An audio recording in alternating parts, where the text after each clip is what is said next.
Okay, it says I'm live. It says you're listening to Lo-Fi Girl. We're hanging out with Lo-Fi Girl today and going to be working on some code. And it probably won't be super interesting, but if you're here, if you're watching the VOD, thanks for hanging out.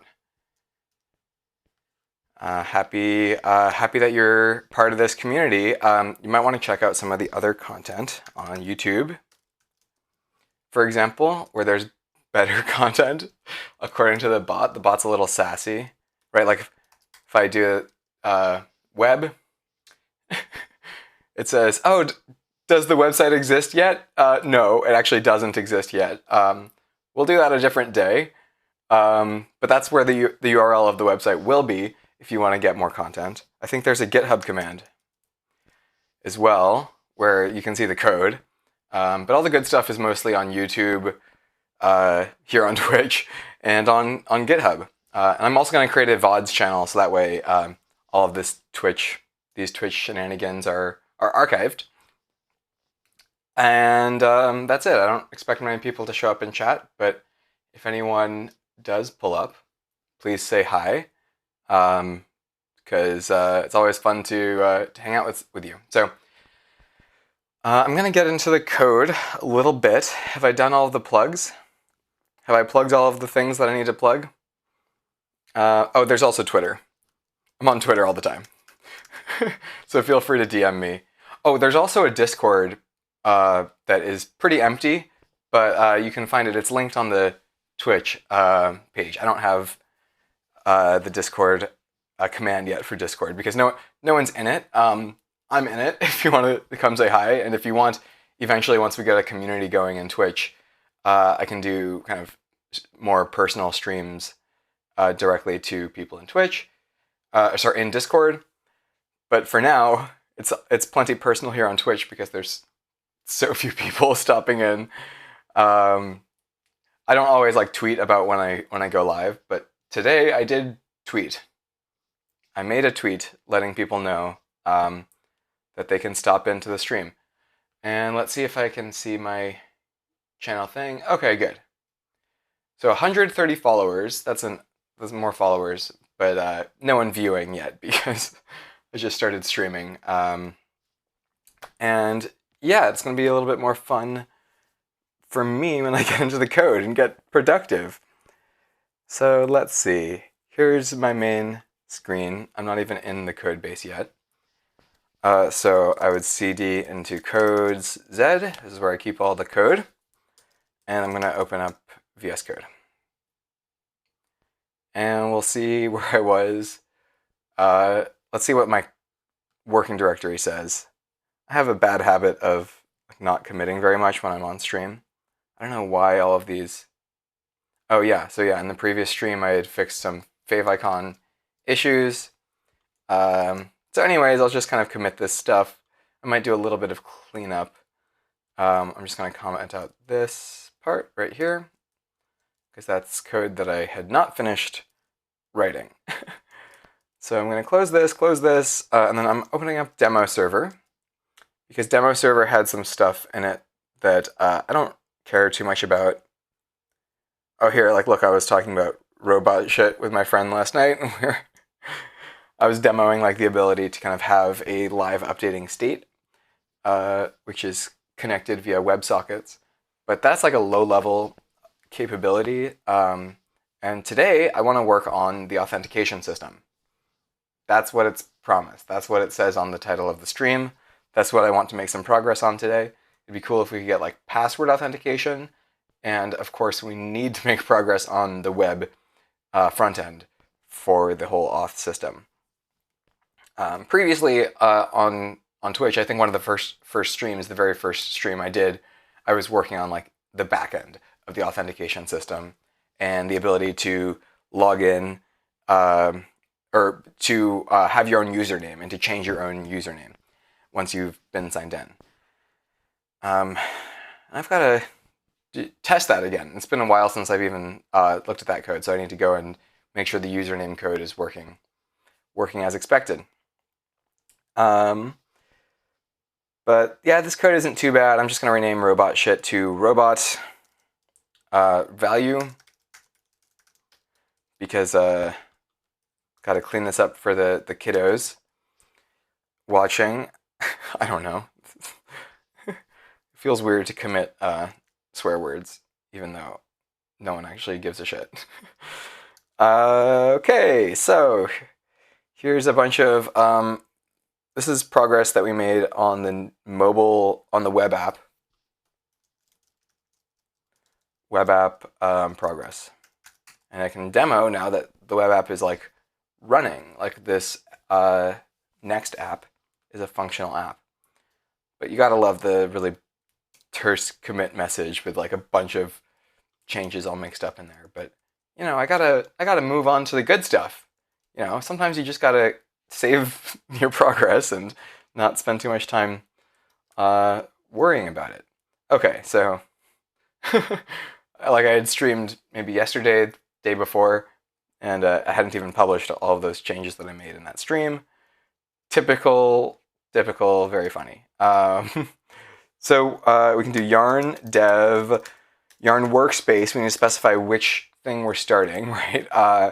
Yarn workspace demo server, or let's actually do the real main server, which is zoo server, because we're all animals in here, and we're saying that we're going to dev on this server.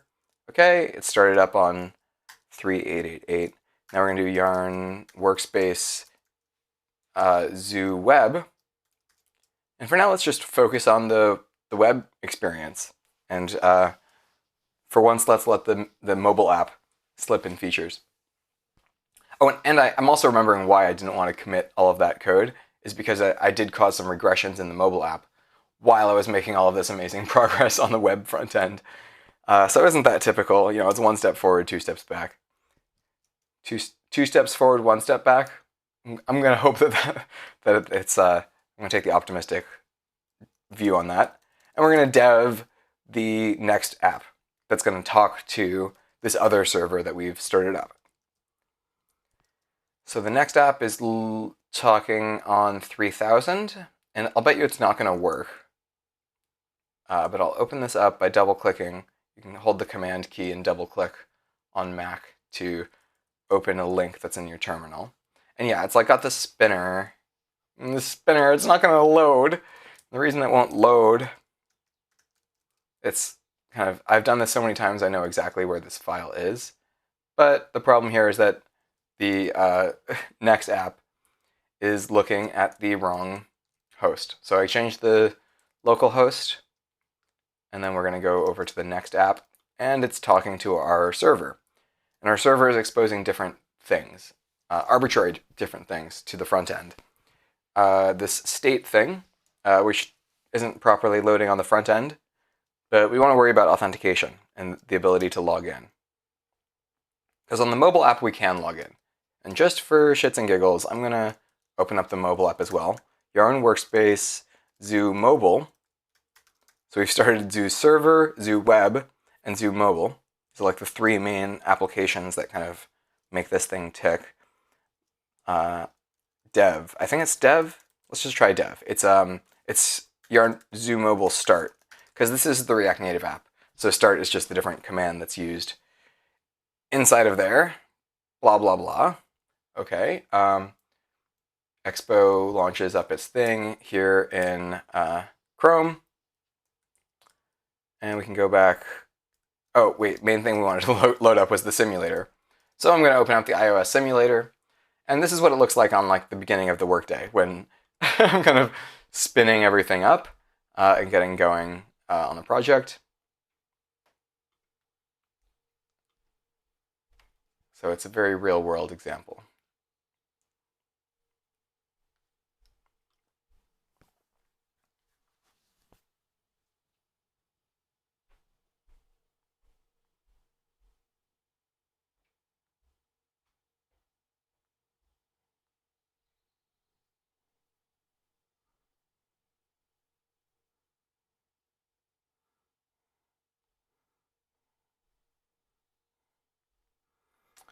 Oh, sorry, I got distracted because I noticed I had a bunch of text messages from my sister. Sorry, Bria, I'm going to get back to you soon.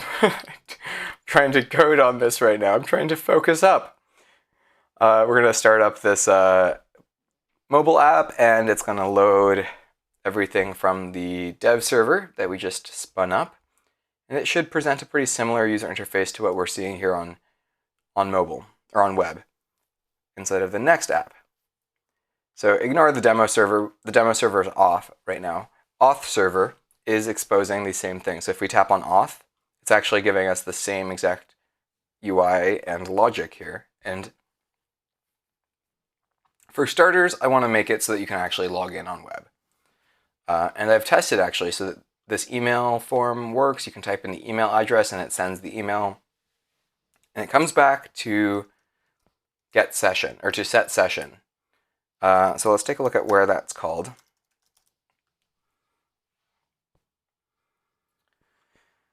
So here's where the session gets set from the backend, basically at the time when we succeed at logging in, or the time we expect to succeed at logging in, we go through this path here. And we hopefully have the session. Shouldn't this have a failure case? Maybe post-set-action actually throws an error, and we don't get past this step if an error happens. So I think that's what happens if we reach the unauthorized case. And maybe let's just see what it looks like when we do something that's not authorized. Oh, and also I want to make sure that people can actually see this. So I'll go ahead and first send an email to myself, Eric well, which email do I want to dox? I can't decide. I'm not very private. Like, people can know my email and my name. So now it's gone and sent me an email. But if I type in an incorrect code, we got good news and bad news. The good news is this kind of worked. The error is ugly because at some point I had wanted to distinguish this between a different error. So I had typed 2 in there, because there's 2 places where auth request failed message could come through. But don't worry about that. We're going to close that so that it fails, but also the form goes away. Wait, we were on the web experience? Or does it just come back here? And we have to type go in again. Let's just try this again. And okay, blah, blah, blah. Send me a code. It takes a while because it actually has already sent the code. Oh yeah, this is not good. Oh, and this is actually the same issue that I was just thinking about. I was just thinking about, like, what happens if it doesn't come back with a session. Right here. So what we need to do is we need to say if there's no session, which is, if session is null, basically,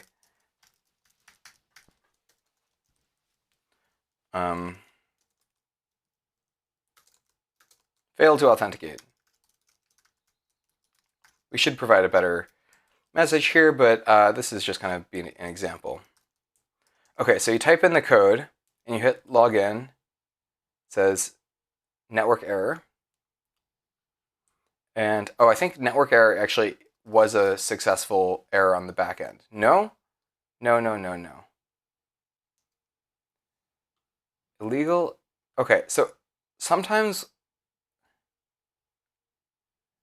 I've seen this happen, and I think, see, what exactly does it mean illegal? It's trying to read a directory. That's probably an issue in my authentication code, actually, which is lovely. I was hoping to be on the front end of the authentication system today, but this would be an issue on the back end. Let me see how easy it is to repro this read of a directory error. I'm like trying to clear this and scroll down so I can distinguish when the error happens again, but I can't. On the mobile side, I'll go ahead and type the code again. Oh, that's an interesting bug where if the code matches what the previous code was, it doesn't show the form. That's not ideal, but whatever. Let's try a different code. And yeah, we get this error on the back end. We're trying to read a directory. Okay, so this is a bit of a divergence, but I'd like to figure out what's going on here. So Auth has a lot of this logic. If you would believe it, this file called Auth has a lot of the Auth logic. And here we're basically handling the session creation. Creating session. Do we hit this line where it says creating session and you have the authenticator? Let me just do a sanity check.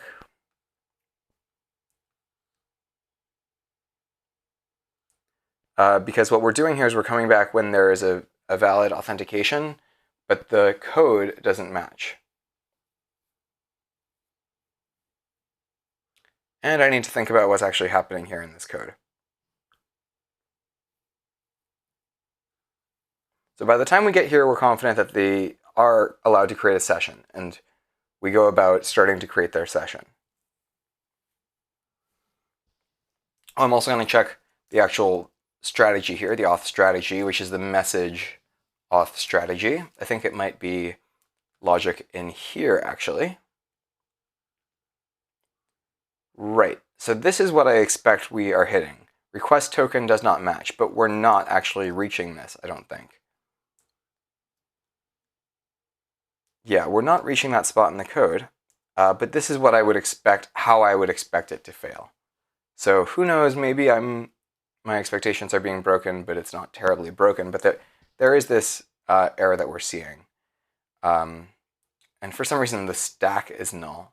That's an interesting thing. I don't know if that's because it's an error coming out of the file system or what, but we do see a bit of our stack. It's just transpiled stack, so it's really like kind of useless to us. Wait a second. Look at this. My brain has been fried because I've been trying to debug this as if this is happening in the web app, but it's happening in the mobile app. So the actual web app is experiencing these errors, and it says request token does not match. So okay, so I've got no clue why React Native or Expo is saying this. Maybe it's time for me to go update Expo so I'm on the latest version of everything, because that might make more sense. But yeah, I was like trying to troubleshoot why is the back end complaining about this, and it's actually happening on the front end. And I was like, because I was trying to look at the stack trace, and I noticed references to Metro. And Metro is only used in the tool chain for React Native. So, well, that was confusing. But let's see how broken it actually is, because we were fixing something here. We were trying to fix a few things. And let's look at the implementation here. We're going to be inside of Znode, where there's a bunch of files, a bunch of components in this file. It's like a complicated file, including the store, including a bunch of stuff. But auth is here, so Auth node. So this is the main function that we're in here when we're trying to log in, and even once we're logged in.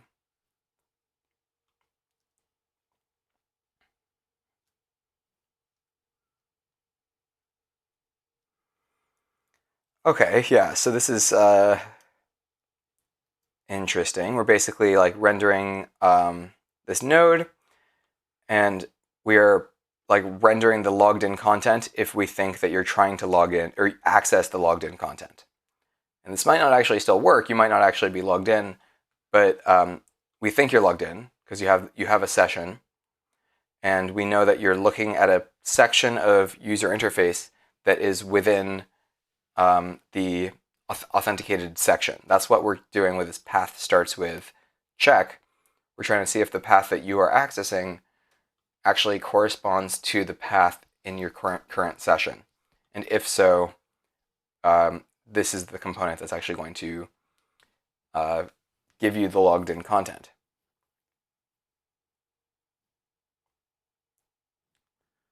You're logged in. Okay, so there is an edge case basically because one server actually has multiple, one server can expose multiple ways of logging in. So because of that, you can be logged in on a server, and then your front end knows that you're logged in to a specific part. So your front end basically can only be logged in to one section of the server at a time. And this is the message that's displayed if you're logged in elsewhere on the same server or on the same client connection. Because in theory, what you can do if you do want to be logged in to two different resources on the same server, you can do that on the client by basically just creating two different connections to the server and logging in differently for each one. So anyways, trying to think about this login form. Interesting. Basically what we're doing here is we're saying that, if you're not logged in, we're going to render the form. And there's some old code here that I'm just going to delete. And the login form is where all of our good logic is. It has some state about the selected strategy. And then once you've selected the strategy, like email or phone number, for example, now it's going to render a form for that login strategy. And then that form is responsible for basically doing the rest of the login inside of it.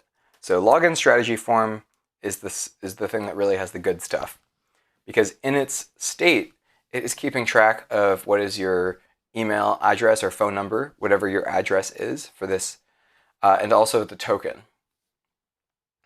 So yeah, this login strategy form is still pretty specific to email and phone number. In fact, those are hard-coded in the user interface when they should probably be queried from the backend because that's already available through the API, is the ability to check in and see, hello, Auth, Mr. Thing that I can log into, like what are the different strategies that you have for me to log in and identify myself.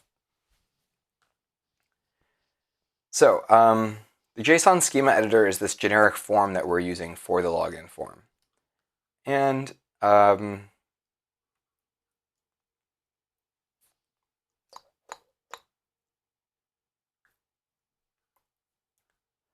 so there's if address. So that means like if you've already specified that, hey, this is your email address or this is your phone number, then we're giving you the form for basically just collecting the schema, or for collecting the login code, the token, the 6-digit code that we send you. But if we don't have your email address or phone number in state, then we show you this other thing.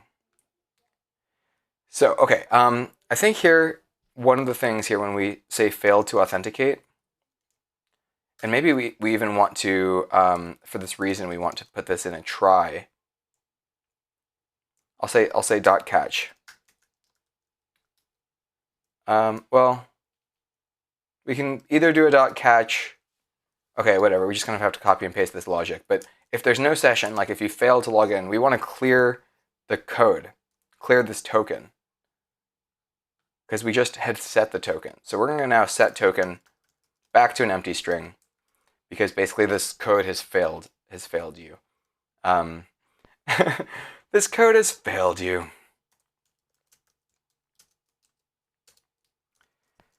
And so when we catch, we're going to basically be getting an error.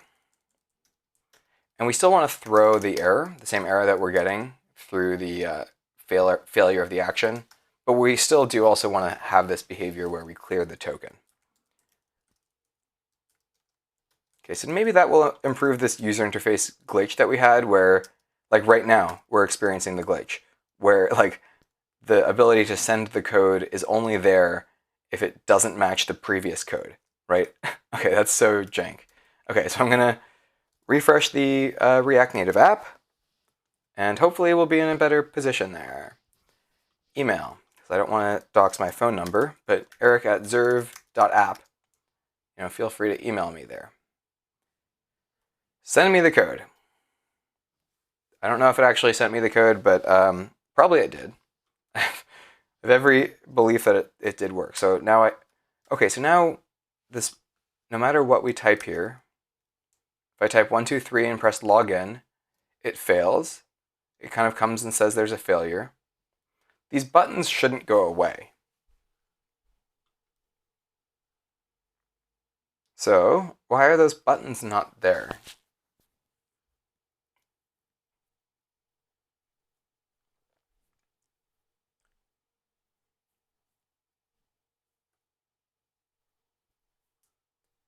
So yeah, this JSON schema editor is being given the value, and there's a callback for when the value changes. But does this happen? Because this is JSON schema editor, I think it has its own save button inside of it. Yeah, exactly. So it's totally up to JSON schema editor to display the save button or not. And what it's doing is it's matching the value state with the value. Okay, so here what I'm doing, what I think might be a fix, quote unquote fix, because this code form is still here. You're still able to type in your new code, right? 1, 2, 3, press login, it fails, and now you're still typing. For example, the keyboard would still be up, and you're still able to type in a new thing. So actually, I don't think this is a bug per se. Oh, the cancel button should still be there, right? That's an issue because the cancel button is only rendered by the form if there are changes that need to be canceled. So what I will say is that JSON schema editor will have a new prop called onCancel. And if there's an onCancel, it's always going to render the cancel button. And what it'll do is it'll do set token, and it'll also do set address as empty. So instead of setting as empty string here, I'm going to set as undefined, because that way it's consistent with the initial value. This might bite me later on, but that's future Eric's problem. Okay, and we'll also have set address of undefined. So if you have like a typo in your email address, for example, you're going to have troubles on this step, and you need to be able to press cancel because it's like, oh crap, I accidentally emailed the wrong email address. I need to get out of this state. But JSON schema editor probably doesn't have an onCancel. Oh, it already does have onCancel. Okay. And what we're doing is we're checking to see basically rendering both of these at the same time. I'm going to create a separate conditional for each of these so that we're deciding to render the cancel button with its own logic. So this is going to have the exact same behavior as we had a second ago, but what we want to say is we want to say if, like, there's two different conditions in which the cancel button appears. Either the value has changed or there's an onCancel.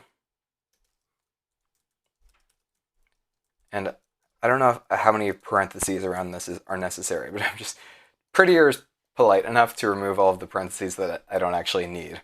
So that's always convenient. Okay, so now the cancel button should appear. And if I hit cancel, okay, it clears out and it says we're now able to put in any email address. And if we're like, oh, actually, I don't care about the email, I wasn't even in the right zone, I'm gonna hit cancel again, and you're back out here. So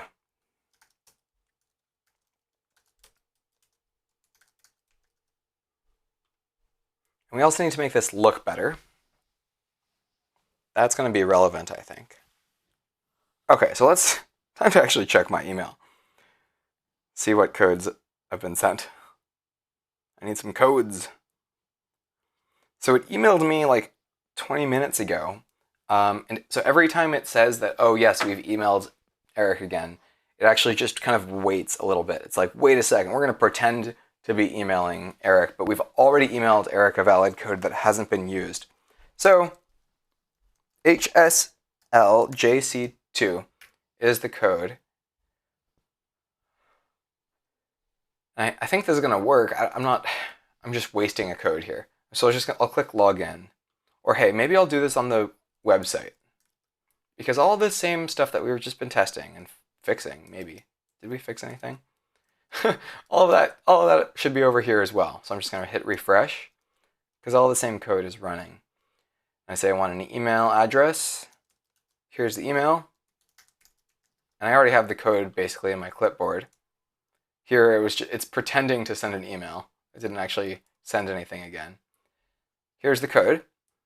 And now when I hit login, we're expecting a log statement at a certain spot.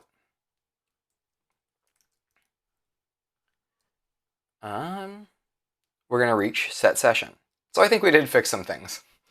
we totally fix things, right? If I put in the wrong code and press login, okay, it should have shown me the error because an error happened, but everything is, wait, why didn't it clear this? Oh, it experienced an error showing me an error, perhaps? Server error, invalid auth attempt. Because usually it, now I'm embarrassed because I'm like, oh man, I just fixed all this shit. And now it's really not fixed. Let me just try changing these to empty strings. What if like the initial token is just empty string? I don't know. Let's just try that real quick. Refresh. Refresh, Mr. Auth friend. Okay. Email. Here's the email address. Hit enter. That doesn't work. I have to click the button. That's not very friendly. Okay, it pretended to send me an email. Now I put in the wrong code. And it, oh, okay, so actually, yeah, setting it as an empty string was important because apparently a controlled input, in fact, I think I had seen a warning about that. Like my eyes had seen a warning down here in the error console, but I didn't register that basically a controlled component was getting a string, and then it started getting undefined, and it's like, oh, I'm not going to stop rendering things, because getting undefined doesn't necessarily mean that you want to stop rendering the string that's there, because if you want to stop rendering the string, just render an empty string. That's exactly what empty string means. So, okay, we fixed it, and we fixed our fixed. We fixed our fixed. So now if I log in, it should get to the next step down here on set session, and all this stuff will get passed in. But let's look at the implementation of set session. It's really not implemented on web, because you'll notice that this file is a platform forked file, and there's .native available. So this .native file has the actual implementation that is working on React Native and allows you to be logged in. I just need this to work on web as well. And it's tricky because it uses a storage abstraction, and I kind of want to use all of this logic inside of this file. That's what's funny, is that in theory, the web app should be able to connect to other providers as well, right? Or other servers, not just the one server. So that's what's interesting. Very, very interesting. So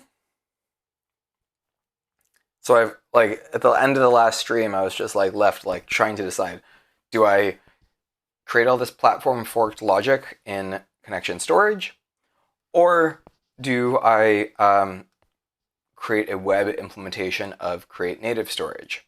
Obviously, it wouldn't be called that anymore. It would just be called like create storage or something. And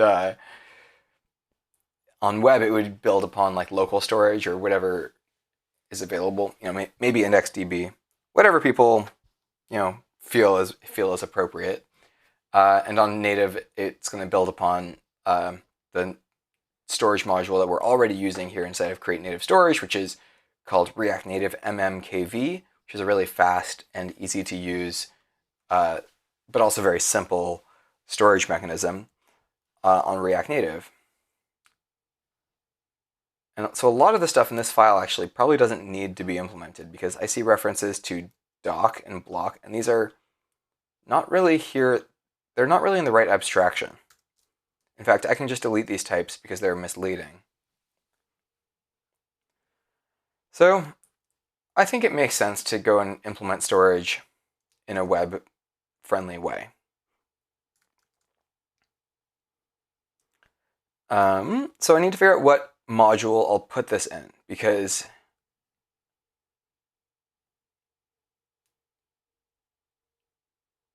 what if I had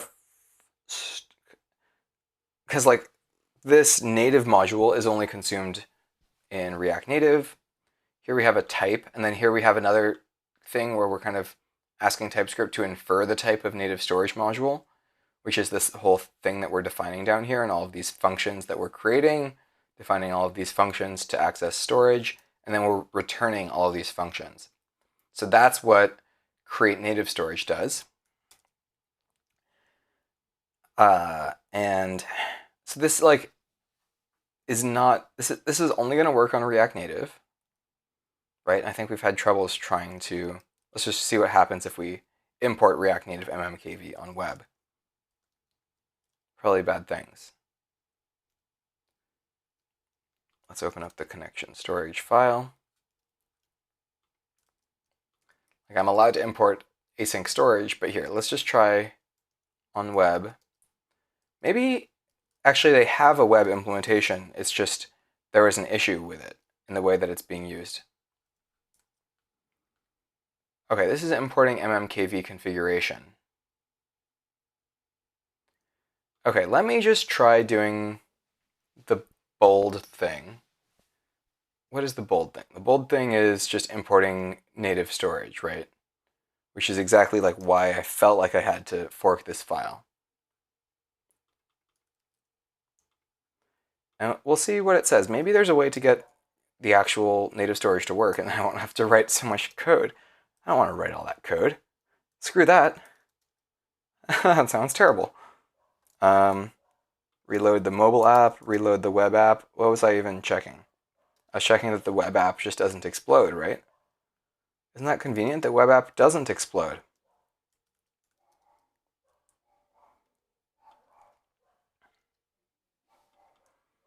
Okay, so now we're going to get down to the part where I'm sure this is going to cause bad things to happen. Don't worry. I know you're feeling happy because you haven't seen bad things happen yet, but okay, about to perform a full refresh. Let me just do it for you. Okay, ID is not supported on web, so it's a problem with the way we're using mmkv. So we're passing in, what? Wait a second, what?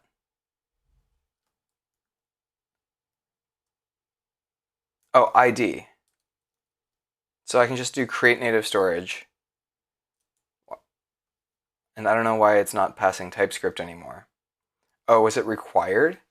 Wait, so mmkv configuration has ID as required, but also not supported on web. Am I understanding this correctly? Yeah. ID is not supported on web. That's why I removed it. Connection storage. Look, we're not passing ID anymore. And this create native storage passes the same mmkv config directly into, wait a second. Is this why ID is required because of types inside of here? No, yeah, directly into mmkv, we're going to pass this config object. Oh, sorry, you haven't been able to see a lot of that shit.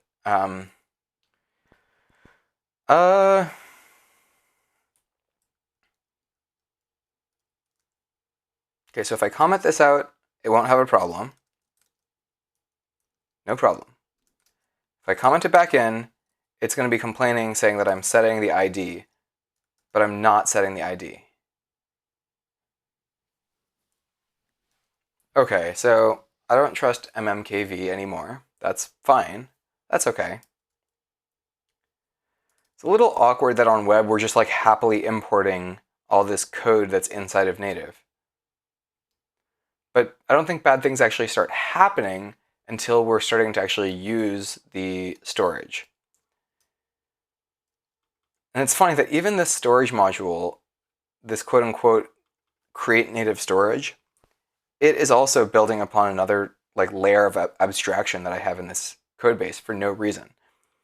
Create native core storage, what does this file do? Nothing. Although, hey, this file looks really easy to re-implement. Because yeah, like this core storage stuff is really simple, is a really simple API. So, okay, I mean, hey, let's just try the crazy thing, right? We keep on saying that, like, oh yeah, we're just going to do the most ambitious version of this. We're just going to keep on going for it, you know? Okay, so I'm going to have core storage.native.ts and hope that this is what like React Native should use. And then we're going to go into the non-React Native implementation and just like kind of strip the implementation dry.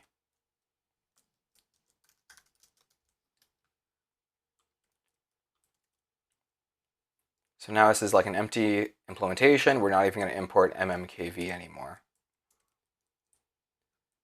Okay, maybe. Then we actually want, before I forget, on connection storage, let's get that ID back in there. Oh wait, here. Connection storage.native is actually the only implementation we want.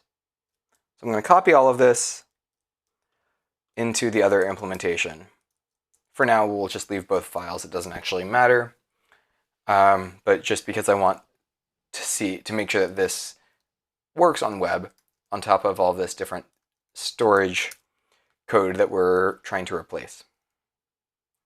And what I will do inside of core storage web implementation, I'll put a few log statements so we can see if it looks like it's working. Deleting everything. Okay. Web store init. And we'll show the config.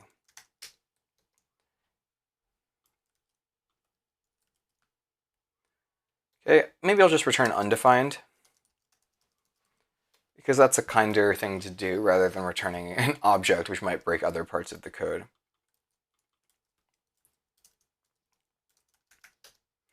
Okay, sprinkle in some pretty log statement stubs here. Save JSON, and we'll specify the key and the value. What is this? Parameters. Oh man, I'm trying to specify that like this is JSON. It needs to be stringable JSON, like serializable JSON. And then TypeScript just sees this and is like, oh, you mean any? I'm like, no, I want this to be serializable JSON, TypeScript. Can you please ensure that? And TypeScript is like, you mean any? It's like, no. Anyways, that's not a big deal. It's a really not big deal. Of all of the complaints I have with TypeScript, like that is pretty low pry, as they say. As they say in companies with proper synergy. Can I import this from, because yeah, this is just a type that I'm importing. No biggie. No biggie. Okay, so now let's try the full-on email flow. Let's see what happens. Because I'm hoping that we see this native storage, quote-unquote native storage, non-native native storage, when we try to save the session. Okay, I got a new code, WK0OBD. I love how there's zeros and O's. Not confusing at all. Save JSON connections. So it's trying to create a new connection? What? Oh, okay, wait a second. The web implementation did kind of want to be different. It does want to be different because like the default URLs are different on web and on native. And also on native, like the provider, the way that we expose and explain the auth to the children components is done differently. Done different. Don't be different. So here, page layout has the connection provider, where like, look at this. It's so ugly. Like there's an inline use memo and everything. Like, what am I even doing here? This is gross. Like, why is it even this way? And like, I could have just, rather than doing use memo, this is an object that could have just been defined on the outside over here. Okay, Eric, like, what are you doing? But that doesn't help me here. Like I can say static connection or whatever. That doesn't change this predicament I'm in. But I'll remove the unnecessary use memo hook just because I can. Const static connection. Okay, wow, now we're not going to be doing crazy stuff for no reason. But this like should be pulled out of local storage, especially because look, session null? We're hard coding no session on web? That seems terrible.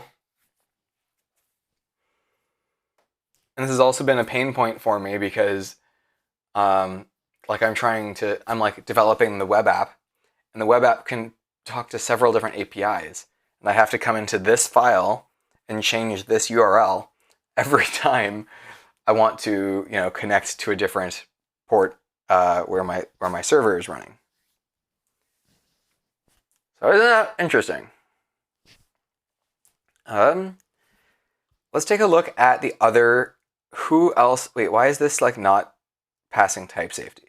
It's not assignable to type connection. Okay, Mr. Connection. Now, okay, well, what's the issue here? I'm missing something from the connection. Missing the following properties. Oh. I don't know. Was this passing type safety before I got here? As connection. But if I look at what a connection is, it's so different. Isn't this funny? Oh, it's a saved connection, and it has this is connected observable and the client ID observable. Interesting. The client ID is something that's useful just for subscriptions so that the server side can send updates to the client. And so yeah, this is the world of hurt that I found myself in, where the concept of what a connection definition is pretty murky.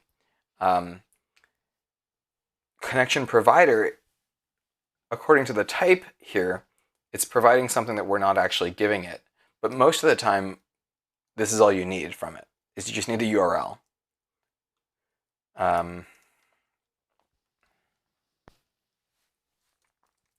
Okay, so here what it's saying is this type safety is not good, but if I want to be hacky, which of course I want to be hacky, as connection. Maybe this is exactly what I was doing before. It just wasn't right. It directly conflicts with what the type says here for the connection provider. So if I click on the connection provider, I want to go here. Okay, yeah, so I'm in the connection.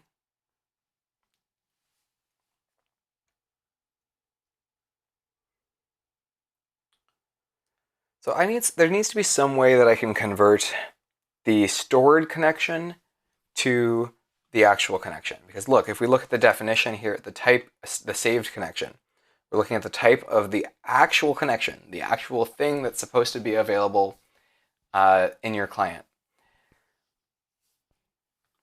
It has is connected in client ID in addition to everything that saved connection specifies, which is all of these static things.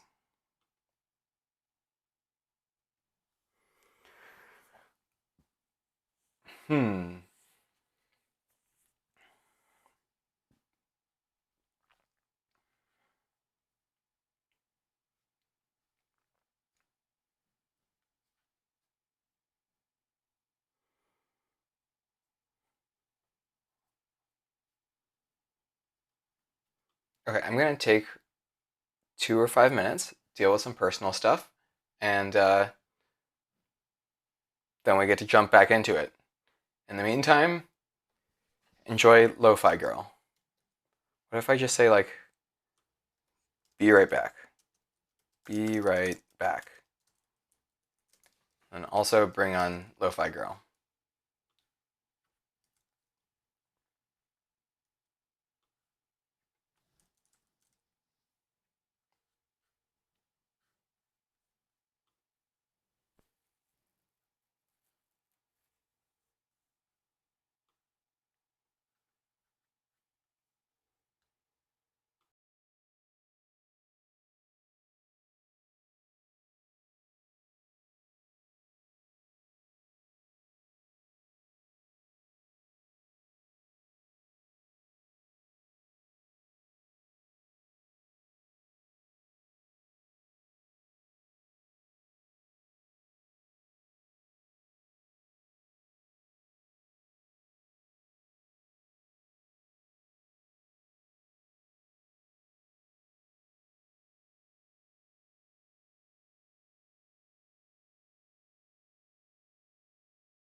Alright, I'm back.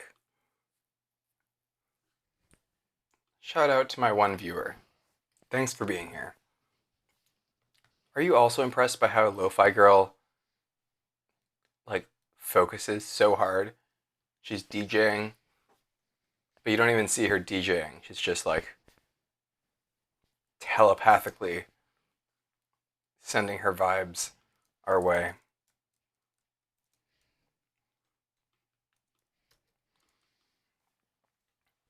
Alright, so what is going on with our session identity here? That's the main challenge that I'm thinking about at the moment. So we need to lean on our TypeScript because the provider is sometimes providing a non-full connection according to our types. Where's the provider again? It's this connection context.provider. It refers to a connection. So who else is our provider?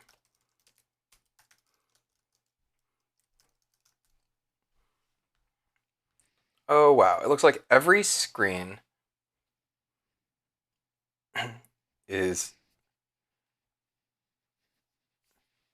every screen's setting this up themselves. That's not ideal, is it? But it also kind of makes sense, by the way, because different screens can talk to different providers. And that is maybe not the best thing, but it is a thing.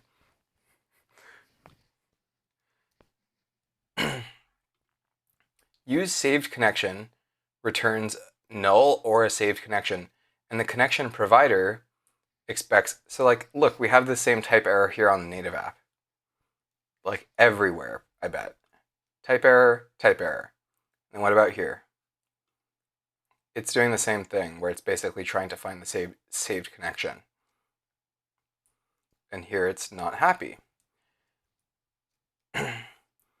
So yeah, we need to think about what is the logical structure where the quote-unquote connection comes from. And we can also consider, why is it even in context?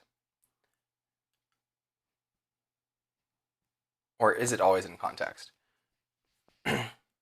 For example, in this file, we're doing use saved connection, and this actually is doing querying. Use saved connections, blah, blah, blah. It's hitting the local storage effectively.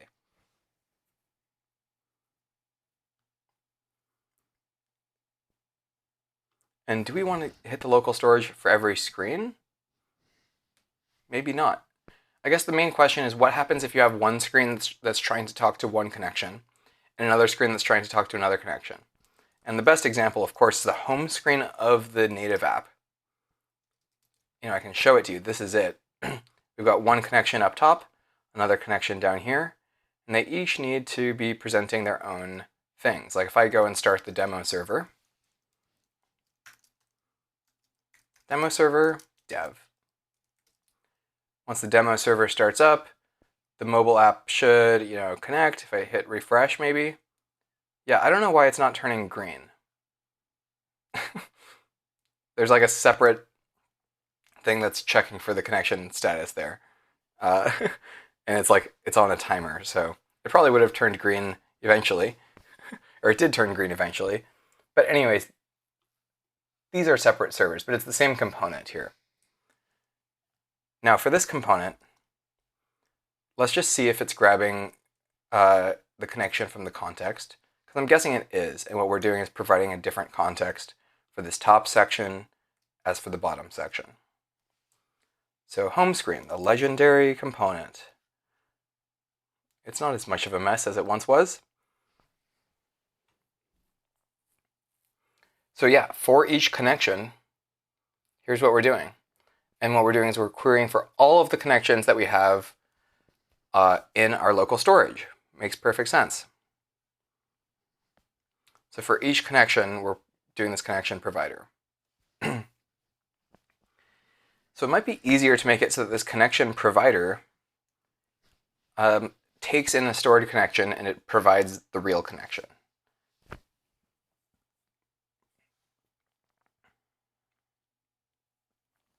because if we look at what's the way we're using it, we're always passing in a saved connection, not a real connection. So of course, our code is getting confused. So yeah, use saved connection and use saved connections are both doing the same thing. They're grabbing it from storage.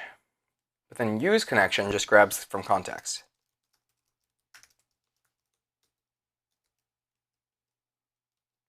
Oh, we import use connection here from here. And again, we expect it to be the real connection. So what about connection provider? Let's go ahead and implement our own connection provider that doesn't have this mistake.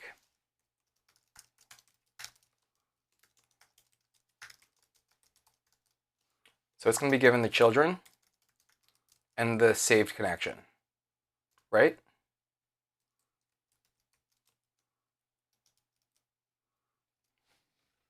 And then we can also have a connection provider that just takes the saved connection key. Saved connection.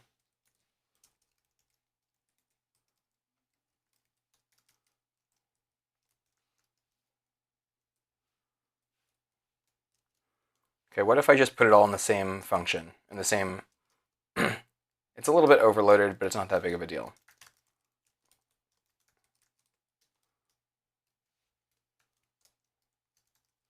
So the children are React nodes.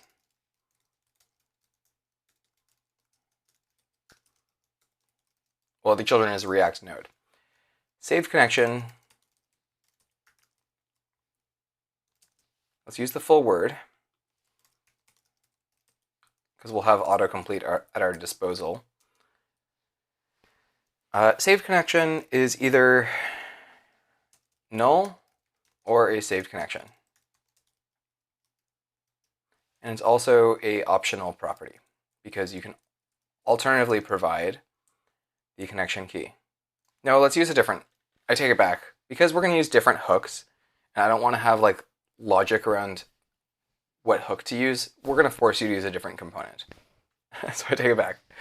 So we'll call this the saved connection provider.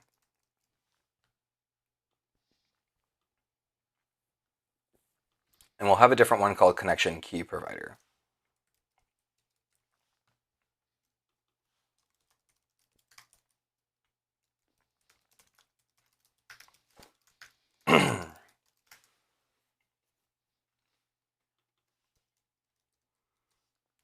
So they're going to have different, we're going to have different rules for them.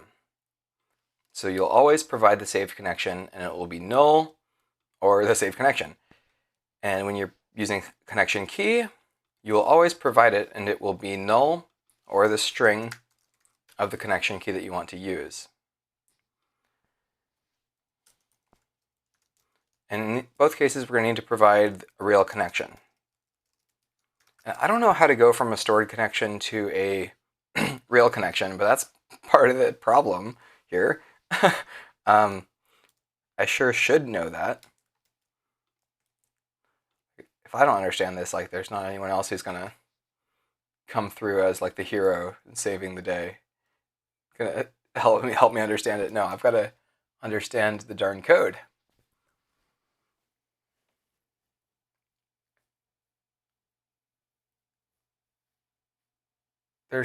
It's like accusing me of this being a duplicate, and it was a duplicate 5 minutes ago. It's like, okay, now it's called something else, TypeScript, okay. Value is missing. Yeah, the value was missing. Now what's missing is this, is the connection itself. So again, we need to convert from the saved connection to the connection, and in this one it's a little bit simpler actually. Connection key provider can just compose the existing things in this file. So I'm going to keep the type signature, but it's actually going to be rendering a saved connection provider, and we need to pass in the saved connection. Maybe value is the convention here for this and for this.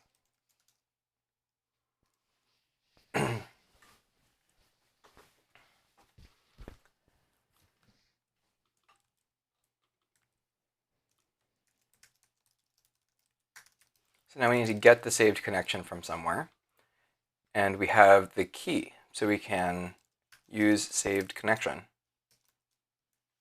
Hopefully that's just going to refer to the correct thing. No. We're not going to be importing it from there.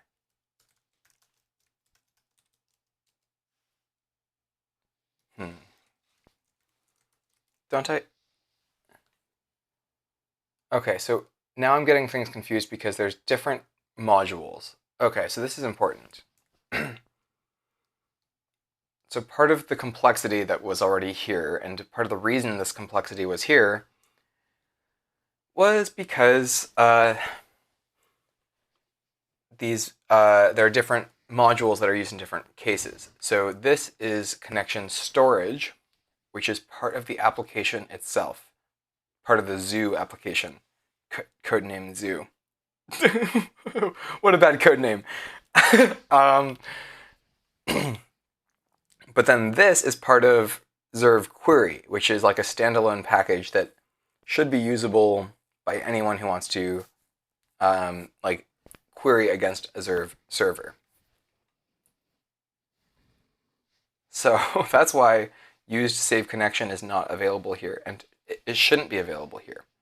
These high-level things that I'm providing currently from the query file should probably be provided elsewhere.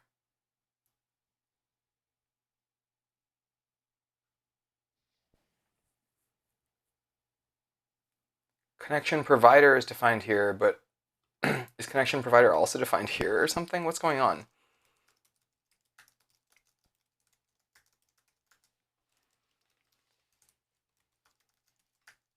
Okay, so connection storage doesn't mess with any context at all. And maybe it should. Maybe it should. Okay, I copied the hooks from the other screen, from the other file. Let's just paste those hooks here. Connection key provider and saved connection provider, because these are the things the application needs to use, and here we're inside of the application code. Great place to put them.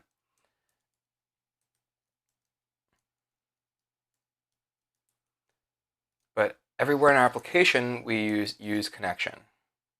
And we also use connection provider. So let's move away from connection provider everywhere in the application and move to things on top of connection storage.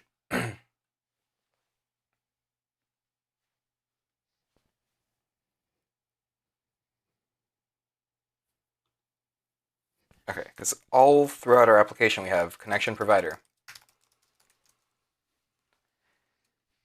And I think all of these should be replaced with something that actually is able to load its own connection. And on web especially, and then on native you'll be specifying the key of which connection you want to use in the connection provider. So use save connection should be here, right? Is that in this file? Yeah, use saved connection. And we just need to pass in the value.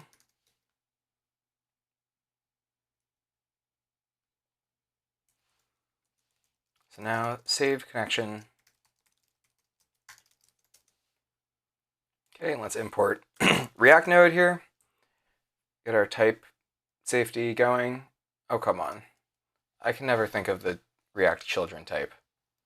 React.node? React children?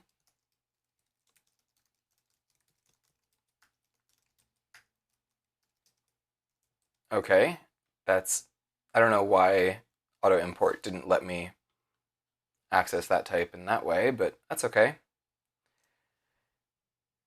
Okay, it looks like I have a typo here. There's two N's. Okay, how about that? Do the types check out now for this whole component, this whole connection key provider? Because this is going to be a popular component. This is going to be a hot item.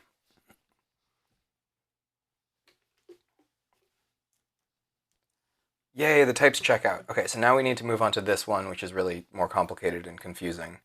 And mysterious. It's so mysterious. Okay, so my guess is here. Yeah, so I've got all this logic about leasing the connection, and this is so that you can have like a shared instance to the server for everyone for this whole client, for this connection to the server that the client has. So there's use live connection, and you pass in a saved connection. It's interesting that saved connection is a type that's defined here in this file, even not in connection storage. And this kind of leads into the confusion that I've had around this code base. Like I'm clearly mixing and matching a lot of this stuff. But I think it does kind of make sense for now, because the saved connection has all of these. It's basically like a JSON object with everything that the client needs to know about their connection to the server, that they need to remember. So like just like what they call the server and how they identify the server, which is the key in the name. The URL of the server, of course, which includes like the port, includes the HTTP or HTTPS, because in dev mode we're not connecting securely to our server. And the session, which is probably the most important thing, especially right now, trying to work on Auth. The saved connection is the JSON format for the thing that you save, and it includes a session optionally.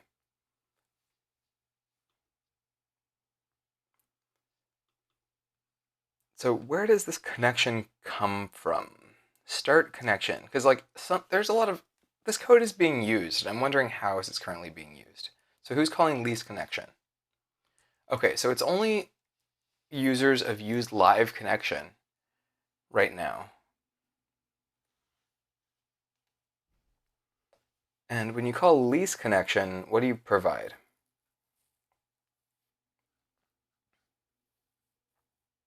Let me just click on it. So you provide the saved connection, the whole saved connection. And the query client, which is this the React query client? Yes, yes it is. React query client. Which is a little interesting, because you're kind of pairing your instance of React query and the query client that you're using in your application to it. So like, this might be a source of confusion in the future, because there's kind of two overlapping senses of client. And this code is the literal client. Where's the example? Start connection, blah, blah, blah.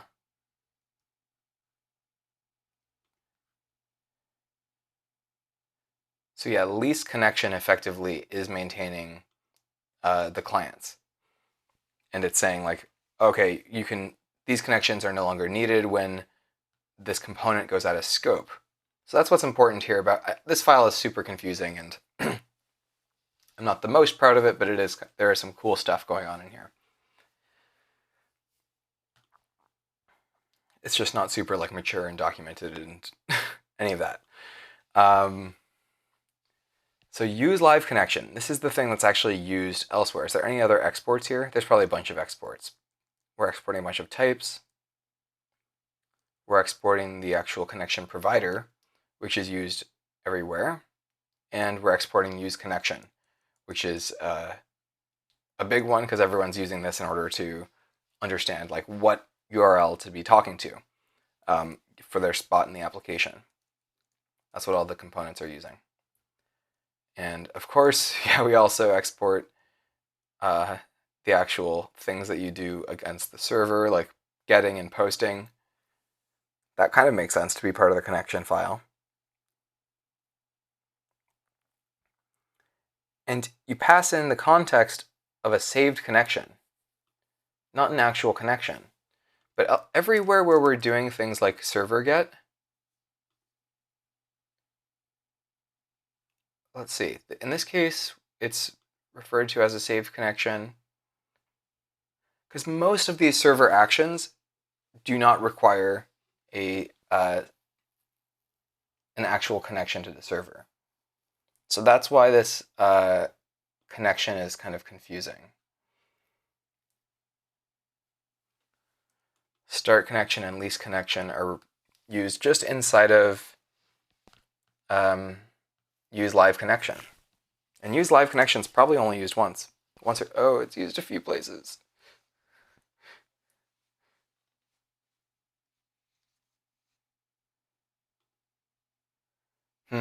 Use connection status does attempt to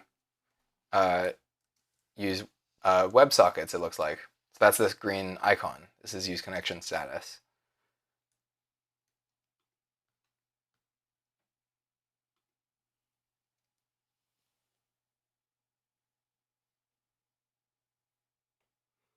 I'm also kind of entertained by where this function is located, how it's inside of connection storage. It's just like an application level hook that's totally unrelated.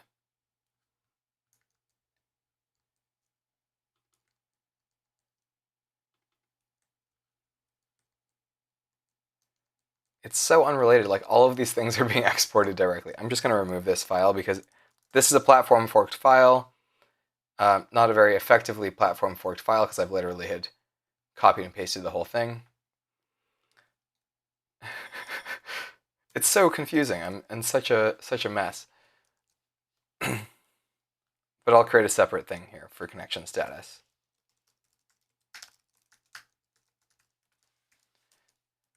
Simple improvements to sanity. That's all I'm asking for here. And that's all I'm getting.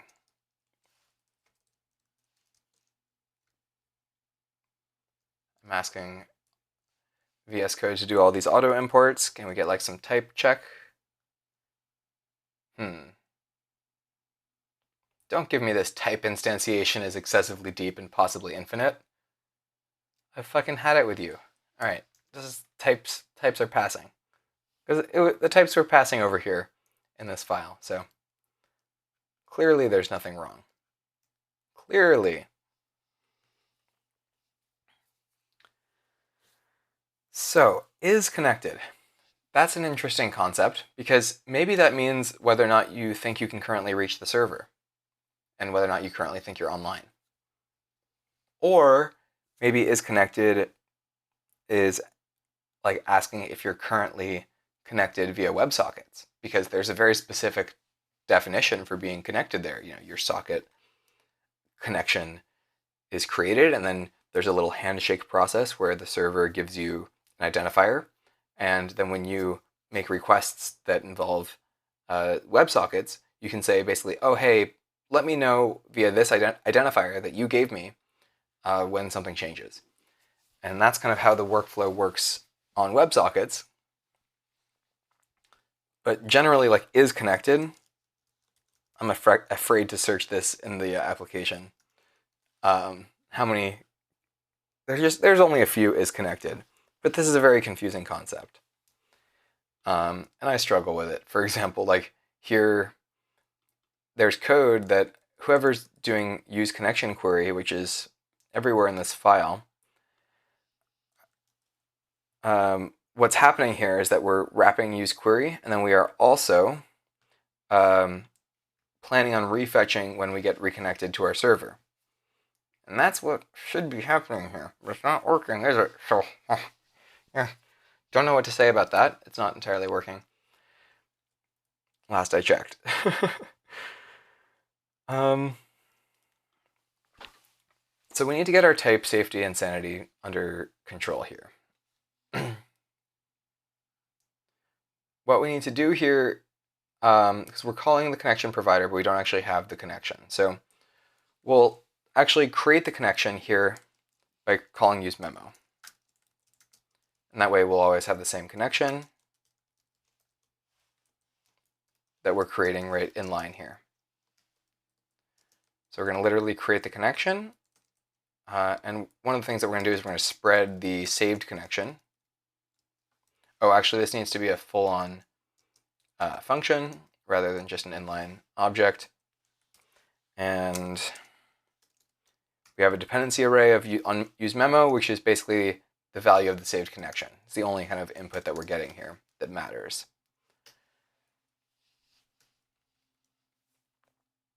Use memo, have you heard of it? What about react.useMemo? Have you heard of React? It's really slow importing today. Like, if I try to just import this, does that work? Yeah, what gives? Use memo is a pretty well-known thing. React.use memo. Whatever makes you happy, right?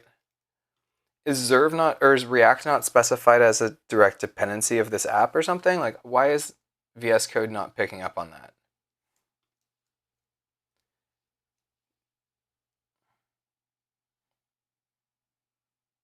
Yeah, that's kind of interesting. Zerve Zoo. Yeah, let's add React as a dependency here. It's a pure dependency, really. Pure dependencies are a bunch of things, including like, React. Okay, so actually, surprise, surprise, it wasn't the editor's fault, it was the user's fault. It was, as they've said before, the error was somewhere between the chair and the keyboard.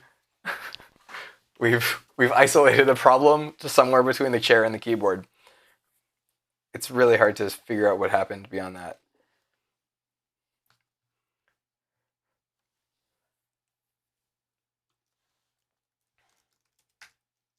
Oh, now watch. Like, does this auto import work now because we've got React as an explicit dependency here? No? Okay, whatever. Where was I earlier when I was struggling to use React inside of my React app? Here we go. Use memo. Is this gonna import from React? Okay, what about React.useMemo? I'm wasting so much time just expecting my tools to be working, and they're just not working. I could have come up here the whole time. Import use memo from React. This is exactly what I expected my code editor to type for me, but okay. Now we need to go say if value is, if there's no value, there's also no connection. Return null. Because connection provider could not find name connection provider. What if we imported it? So you can import correctly from the own project. That's nice. So connection provider expects a connection or null. So I need to go concoct a connection right now. Because if there is a value, we need to return our new connection, which is basically a spread of the value that was here. We can probably even say for use memo, I want to put in like the argument. This is the argument. So yeah, use memo is either null or it's a connection. So that we should get type safety nice and handy here. Can we import connection from Zerve query? So now it's complaining like, oh, dude, you're not returning the correct definition of you need to include is connected and client ID, which is exactly right. So is connected.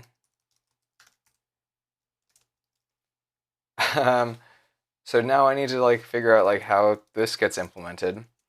Like I was complaining about it's connected a second ago. And also client ID. Client ID, maybe we can say is null, but let's just search for client ID. Let's just go back into the implementation of our connection. So this is the schema for the client ID. Okay, here's where the whole connection type is being defined. This is really useful stuff to have if it works. Like is connected is really nice to have because of exactly what this other feature that I was just trying to show off that's super broken. The auto refetch when reconnected feature. And you'd think that React Query itself would do that, but I guess on React Native apps in particular, React Query doesn't really know whether or not you're connected to the server at any given time. So I've written all this logic around that, but React Query could manage a lot of these server connection things. But what do I know?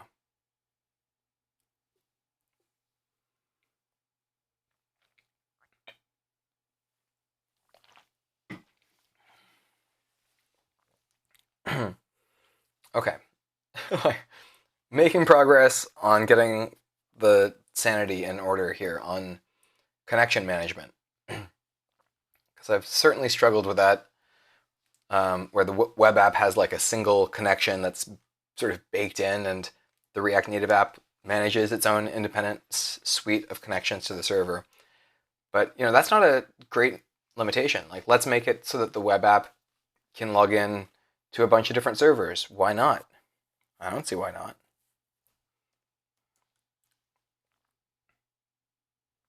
So somewhere in this file, we are concocting a like a real session or real client that has client ID and is connected, right?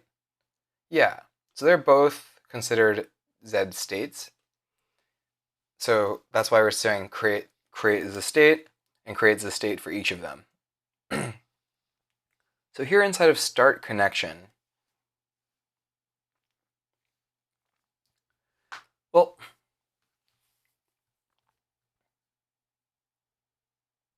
use live connection kind of does what we want it to do already. And it's available in a cross-platform module already. So here when I'm like struggling, I think I'm just gonna have use live connection right here. The problem is I don't want to put this in a provider, because then you're always going to be subscribing to the server. Although maybe you do want that in some cases. You put that provider in places where you want to subscribe to the server and consume.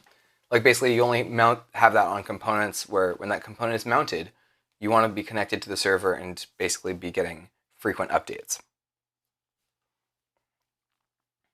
So maybe I'll move in this direction for now, where connection storage down here, saved connection provider, will basically just use live connection to get the connection.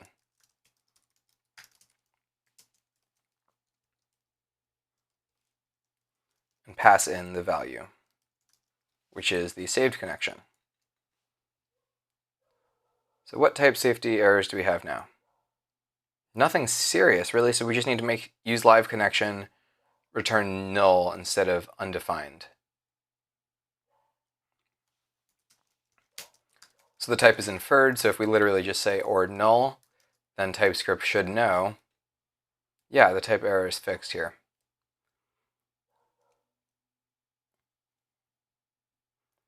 So for most of the places where we're doing connection provider,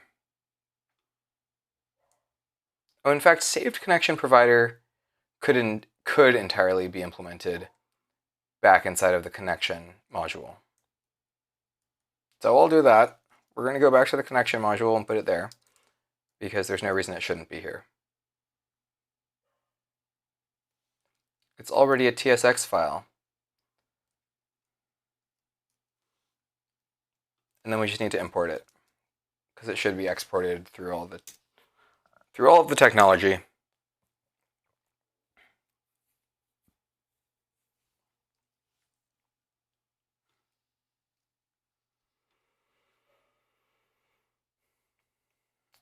Okay, now on all of these different screens, literally everywhere we're using connection provider in the application.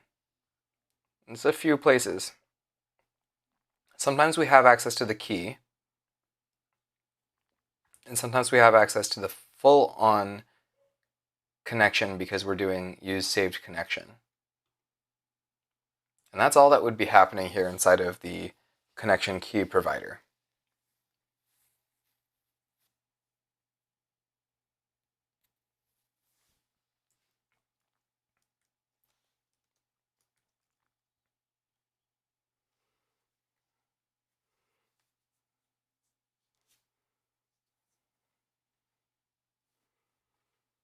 Okay, so there's like a not found screen being dealt with here.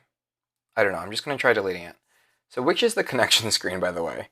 The connection screen is like when you're looking at, oh, okay, here. Let me pull up the connection screen in the mobile app. So that way, like, we'll see if we've broken things horribly. Open demo server. What? Wait, it wasn't supposed to be we haven't broken it yet. Damn it. What do you mean this screen doesn't exist? I'm looking at the screen right now.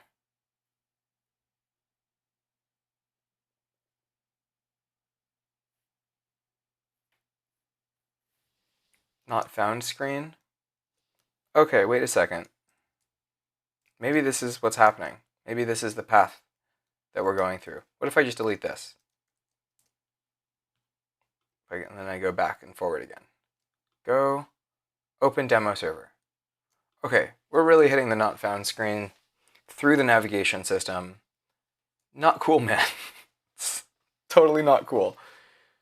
What? Okay, I swear I didn't break this. I'm going to pretend that I didn't see that, and we're going to go to a different screen. Connection info screen. Wait a second. Do any of the screens exist?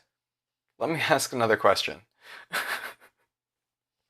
Might need to like go back to the drawing board here.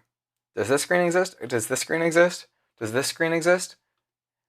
Okay, does this screen exist? Does this screen exist? Those screens all exist. Get out of here. Does this screen exist? Yeah, this screen has existed for a long time.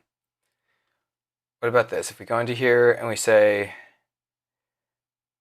either of these, are either of these going to work? What?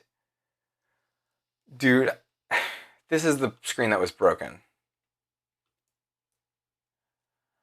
I think I'm going to blame this on the code base getting confused, like the dev environment getting confused. Like, I'm going to blame this squarely on Metro and React Native trying to do live updates. Because, damn, that was confusing. Oh, some confusing stuff. Okay, but this is the screen that we were just on, the connection screen. And all I want to do is make sure that this doesn't break. And it's so confusing that I'm like fixing the connection code on the connection screen. It'll be less confusing when I have to do the same thing on every other screen.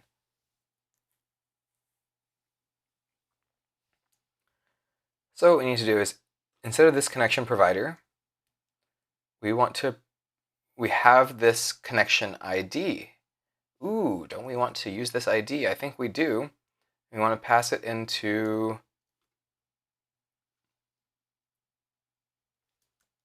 who? Okay, I'm going to delete this duplicated file because it's already biting me and confusing me. And I've already deduplicated it, and we're just going to hope that it works on web, which was like the main question. That's why we had platform forked it. Connection storage.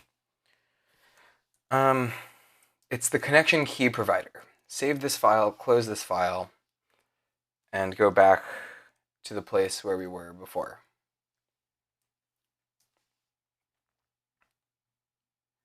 So, connection key provider. And the value is that thing that we had from the path, coming from the navigation system, connection key provider.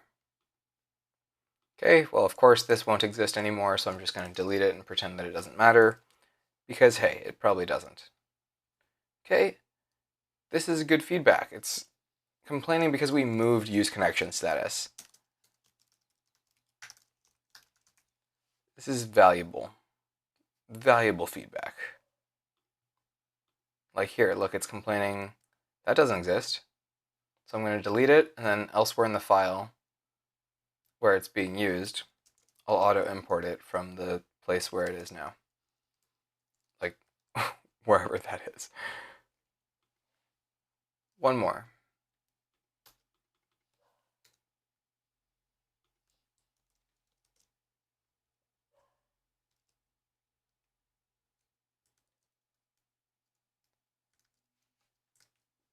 Okay, now, did we fix it? Let's go into here, open the server. Okay, well that's looking correct. It's the right server, isn't it? And if I open this server, great, it's broken. It's because I'm not running that server, so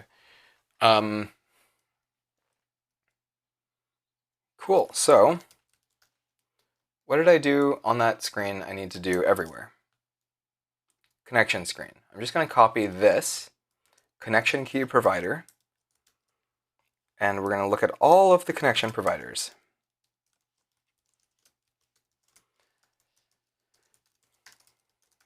We're going to go on a connection provider hunt until they don't exist anymore. We're going to make them extinct.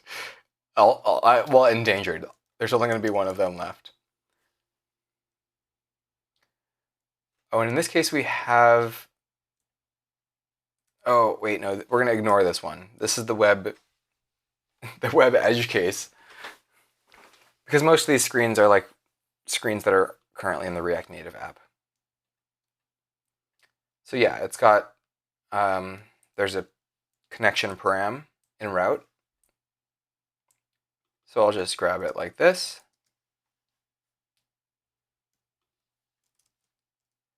Can we auto import you? And we'll delete you. Okay, our job here is done. Time to hunt down some more connection providers.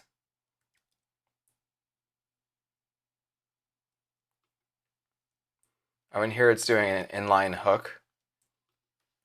So it's basically a literal drop-in replacement.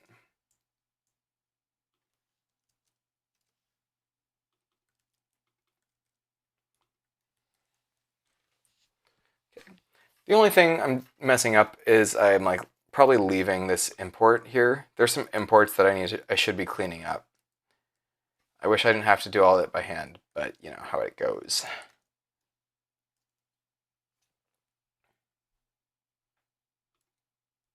I can't even tell what's not necessary or whatever. We're just going to continue our hunt. Our hunt is we're being so productive. It's a drop-in replacement here. And we just need to replace the provider, do an auto import, and then clean up the old junk, which is an optional step. Shouldn't tree shaking just make all these imports that I don't need like go away anyways? I'm just cleaning this up for my own sanity. Back to our hunt. Come here, connection provider. You're now a connection key provider. Ha ha ha ha ha ha ha ha.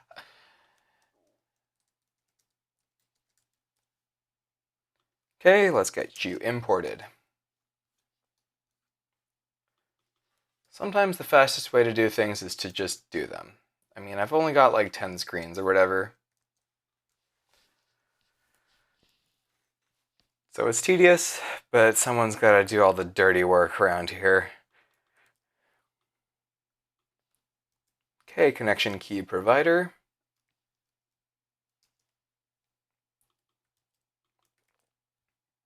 I just can't do this stuff late in the day because I don't have the patience for it. Later in the day, I'm like making a mess of my code base trying to learn things. I don't know.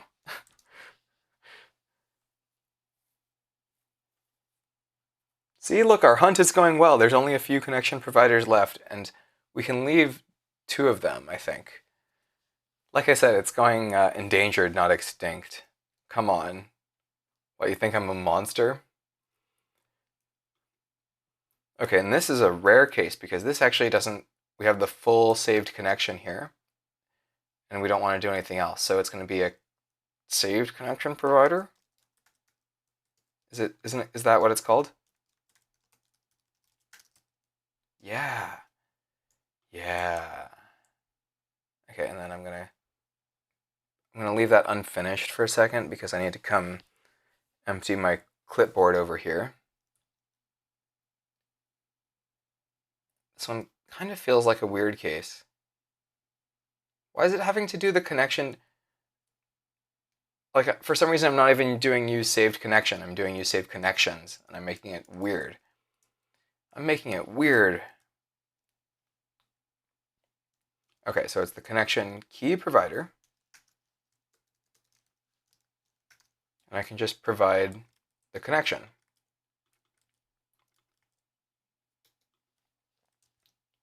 import you, please.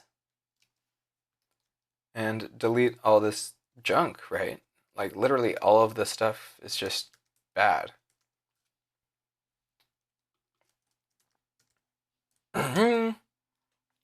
We're making good progress, good cleanup.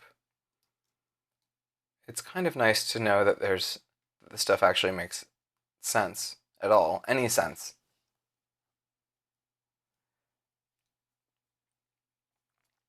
It's unhappy because this used to be caught, like this is a type safety issue here. So let's just say if you don't have the connection specified, we're not even going to bother rendering any of this stuff. We're just going to return not found screen, which is just lazy. It's just lazy. But why would you be on the screen if you don't have a connection specified? It wouldn't make any sense. In theory, it could be because you're trying to look at a local node, which is like a concept that I've kind of been leaving for future Eric. So don't worry about this. Save it. Did we clean up things? It looks pretty cleaned up. Let's close. Okay, saved connection provider, and oh, look at all this cleanup we can do. Oh, yes. Feels nice to delete a bunch of non-referenced things.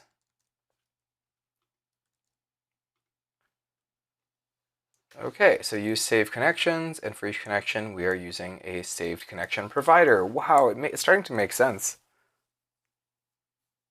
As painful as this has been, like, at least there's like clarity in the code a little bit now.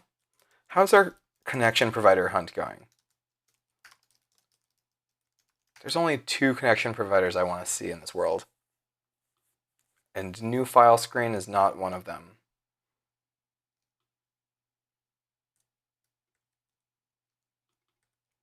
So we're going to change this to connection key provider, and it's the last one of our hunt. Wasn't our hunt fun? I think it was. Ha ha ha ha. Then we can get back to the good stuff.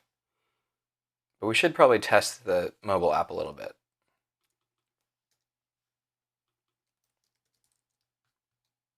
Oh. Okay, come on. Like these, TypeScript is so slow in this code base, it kind of hinders me and confuses me sometimes because I'm often waiting for the editor to catch up to where I am. But this is a pretty looking component now. I'm not even going to read the component. It doesn't matter, but our hunt has been great. So connection provider, it's now used inside of the saved connection provider, which makes sense. Now we're using the live connection everywhere, which is, maybe not great, but also is fine. Like it's just going to do a WebSocket connection to the server if it can. And maybe also this, like I wonder if this stuff has been improved with regard to this is connected nonsense. Because now is connected is referring to the WebSocket connection. I think. Should be. Probably. Like we can in connection status, the file that I just broke out earlier, we can see step 1, use the connection. And it's called saved connection, but it's not. It's the wait. No, now it is the same thing. Use connection now is always going to refer to a live connection. Maybe that's one of the issues, is that in the naming here, I don't really specify the difference between, like there's no type for live connection versus connection.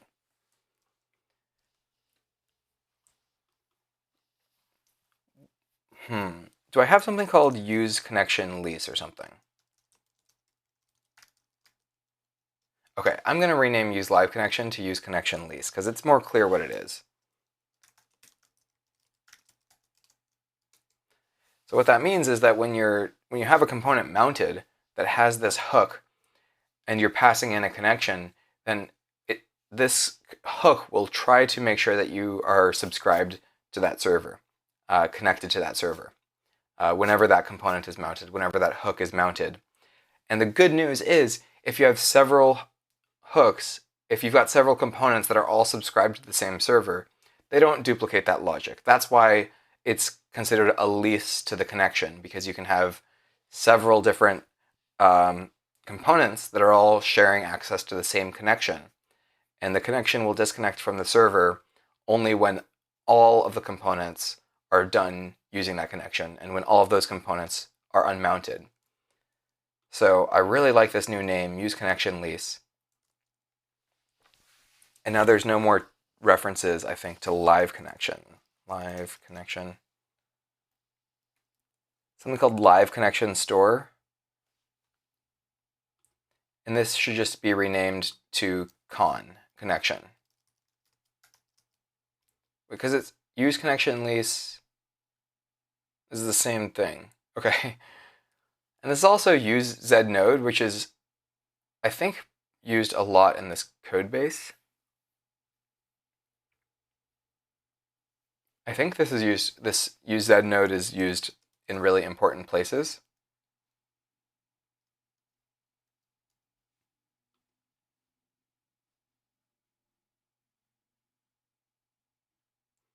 And yeah, you're going to specify. Oh, so it already needs to be in the context of a connection. So whatever, we can just delete. We can just simplify this, because use connection is the same thing as use connection lease. It's just that you're expecting a provider to be doing the lease for you, which is totally fine, I think. Because use znode, in fact, doesn't even know what connection you're asking for. You're just asking for a path. And so you need to be in the correct context already. You need to already have a connection.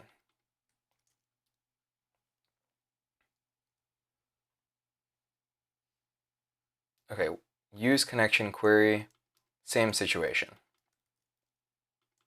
So maybe this bug will be fixed. Oh, whoa, what is going on with get typed Z?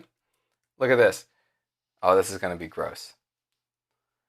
It expects a saved connection and a connection? Like, what? What? What was the intention here? I'd like to talk to the author who wrote this code, because they are unhinged, clearly unhinged.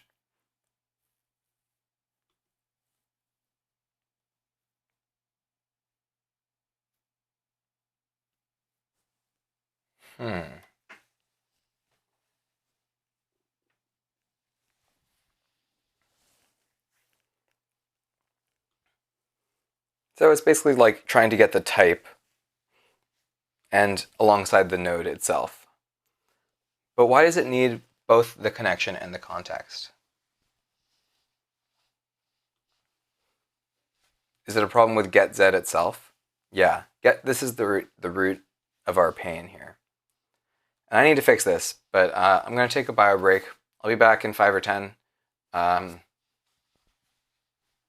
This is fun. Thanks for bearing with me, viewer, and for anyone enjoying this on the VOD without the music.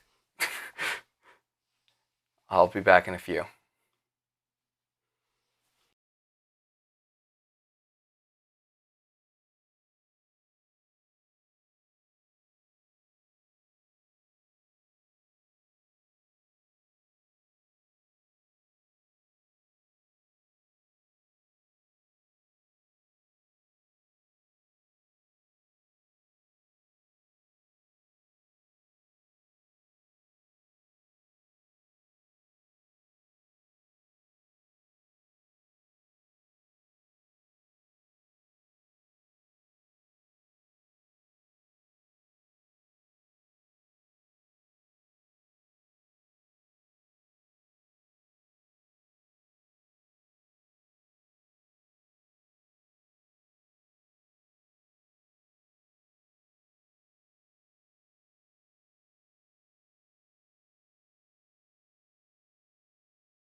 Okay.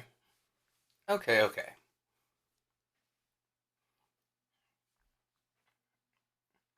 My stomach was rumbling, so I went and scarfed down some cold leftovers.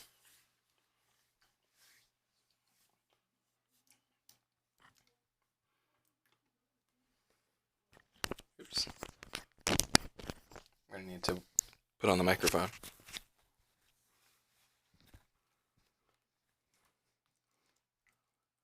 Lo-fi girl hangs out with me, so you can too. So this needs to be cleaned up. Maybe I should take a connection or a saved connection. In any case, this is the important thing. What we're doing here is we're saying that, if you're connected, basically, if you have a client ID, then you want to provide that when you're querying. Excuse me.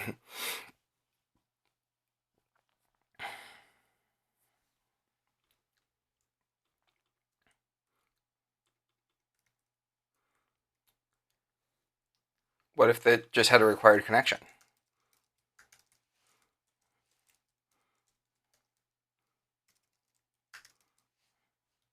Because everything that a context has, a quote-unquote context, what a terrible name. You can see I was so confused when I was writing this code. Like, a connection has all that stuff as well. Yeah, the only difference is, like, the connection object itself will change. It'll be a different object when you log back in. That's why session is like this, whereas your connection will remain stable, but the client ID might change. So every time you perform a get, you need to sort of you need to look at your current client ID. Okay, so get Z. Everything is built on this Z architecture, so I'm sure there's a few callers of get Z.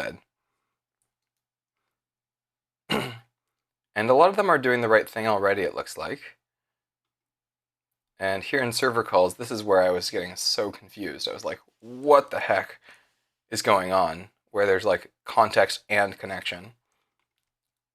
Let's just do the same little trick.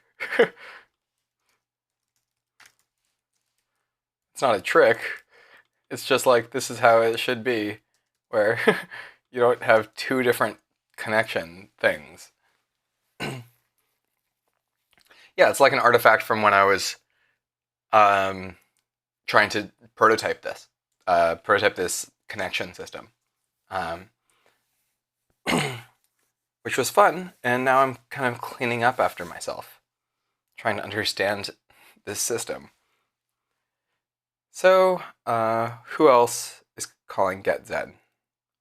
You've got U2 calls, and where there's a few direct calls in query. And there's also inside of get from store, and this is fine. And by fine, I mean terrible, and this because this whole file basically needs to be replaced with query. So, in a way, it could already be used. Query can be used instead of that file, but that file was used for the really simple demo I made where I was showing what it's like to actually use it as a user. So I had to make that file just to kind of fake the demo properly. To hard code a couple of things like getZ. Use the children. Use the children. That sounds something about that sounds wrong.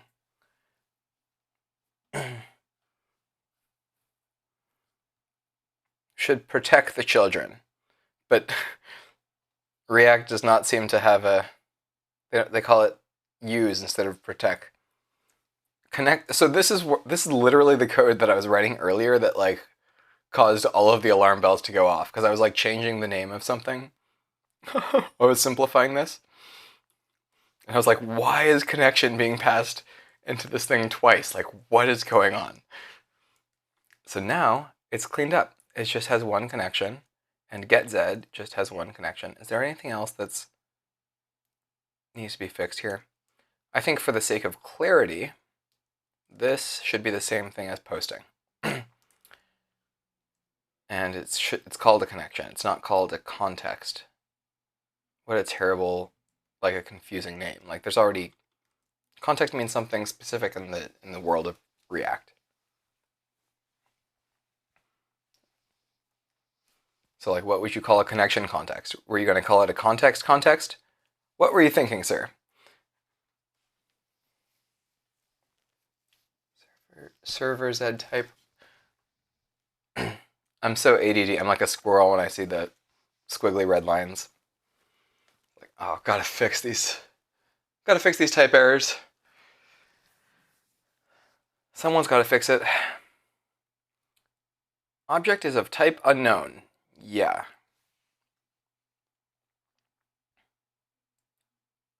So yeah, get Z is not returning its type properly because it doesn't really know its type. Because it's like a dynamic thing. It's like on the server. It's like, ugh. So there's a few approaches we could take to deal with this kind of lack of safety. We could like validate everything that we get from our server because we're on the client now, and we want to say like, maybe the server has a different idea of everything. So like we just need to validate everything. That way, you'll never get type safety errors. You'll get validation errors. It's like you haven't really fixed the root problem there, but at least your errors will make more sense. So you should be doing that in addition to everything else.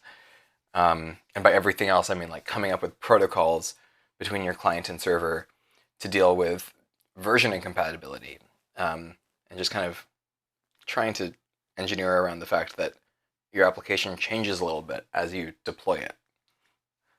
It's one of the hardest things to design around. Okay, so connection is being passed in here and here and here, and this we're gonna ignore. We're just gonna change this as well. I don't know, what is get actions even used by?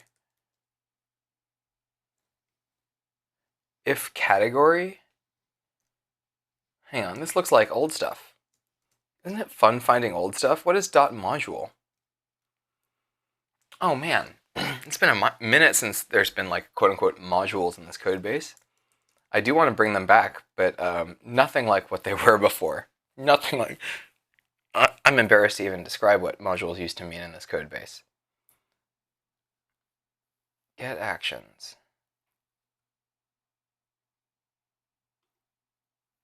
So query imports it, but doesn't use it? Really?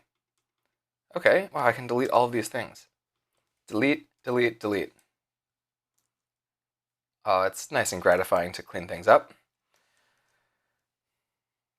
Okay, and speaking of cleaning things up, these look like old busted functions.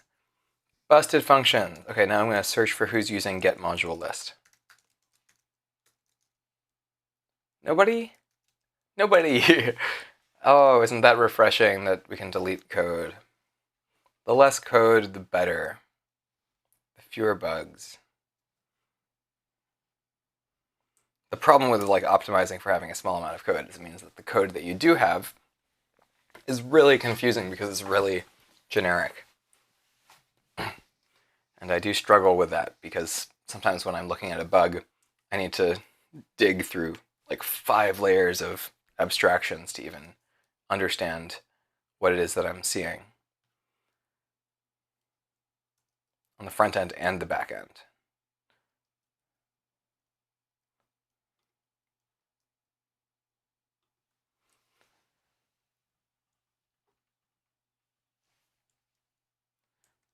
Okay.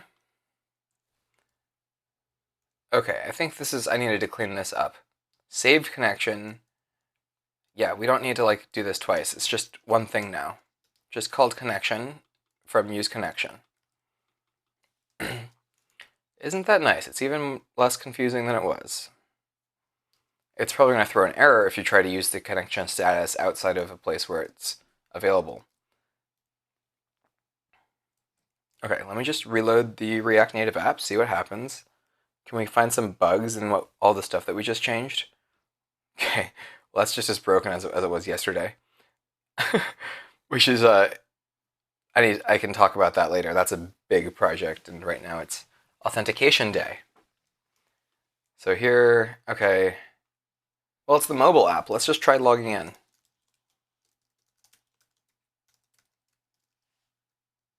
It's the good old-fashioned mobile app. Where's my phone?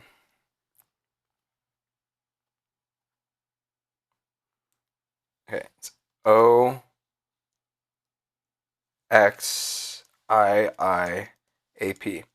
I need to like clean this up. It's not typical where I type it in, but I don't have the field focused. OXIIAP. It failed. Probably, maybe it's 0XIIAP. I'm getting bit. I need to fix this. Oh, wait, this is gonna work? What happened? It's like I'm so confused. Like, how do I even figure out what went down? So we're logging in, which means that we're talking to this server. We're talking to you. Creating session. And there was a issue with auth not matching, but that might be an older error.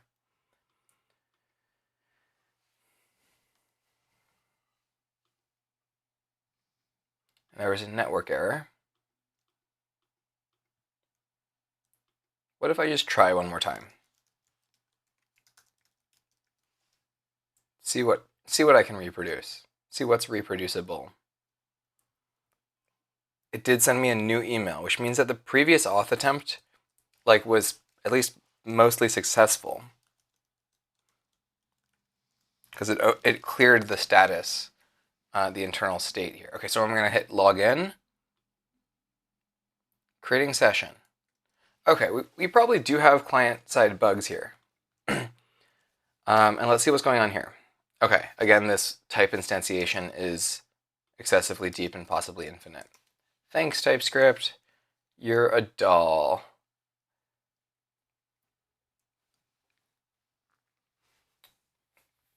Okay, I'm going to be working on type safety consistency issues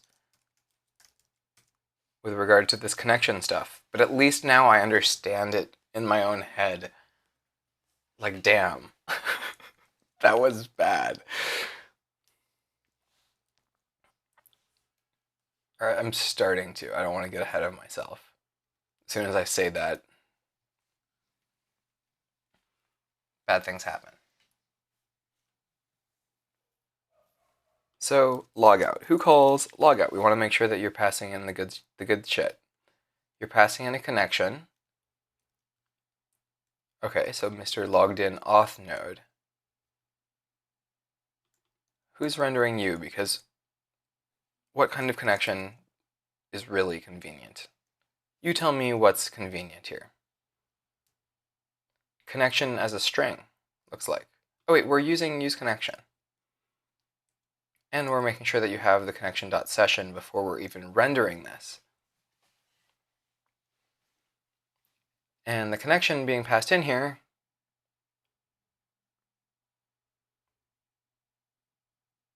because it's coming out of useConnection, it's a real connection.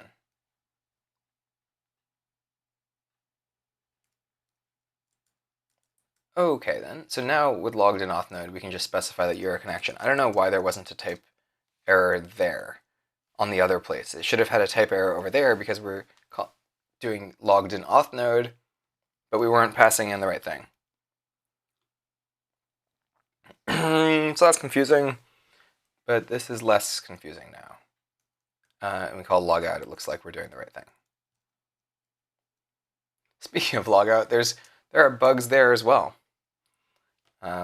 So I've got to address that too. But let's put in some debugger statements or some log statements inside of the login process.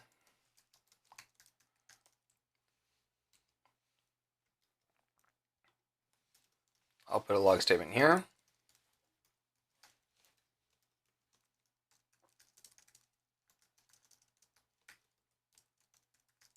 pass it. Talk about the session to our logs, or a little chatty chat. And remember, we're on the client, so we need to jump over to the client. Oh, is that so easy to remember?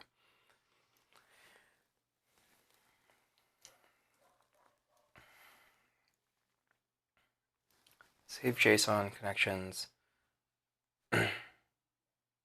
Zoo mobile. Like, I'm seeing all these log statements, but that kind of implies that...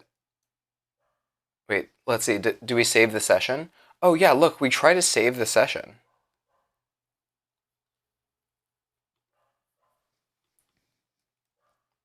But it's like, I remember when I wrote this like code, I was stubbing something out.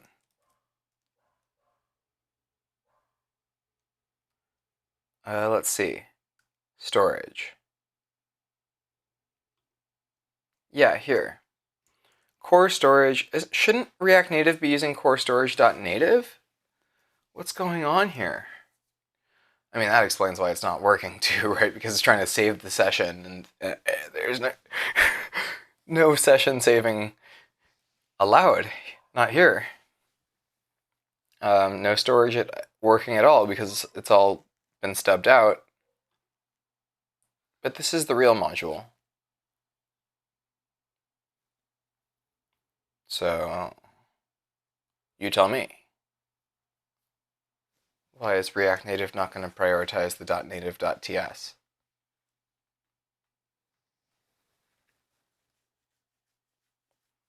Is that a configuration issue? Is that a problem because this is inside of a different library?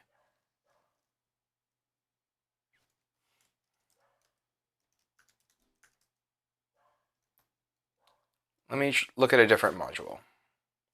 Like the history.native.ts.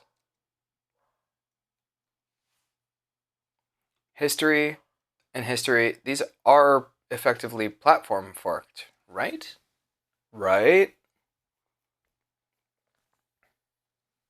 Here's what I'll do. Throw new error. We're just going to throw an error on the module scope requiring history.ts. Oh, Siri, I'm not talking to you. Jeez. I didn't even realize I had that feature turned on. Or the wake word. The Siri wake word. I did not want. Requiring history.ts, not .native.ts. And we're going to refresh the mobile app by refreshing the mobile app. And like tap on local history. Well, bad news and good news.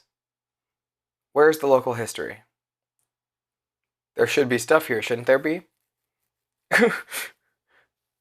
It's easy to test. We can go into blah blah blah kitchen sink features. No, yeah, kitchen sink features history event.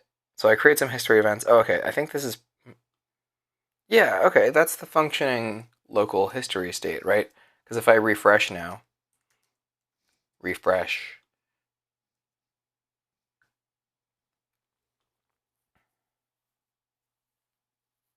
No. Hello?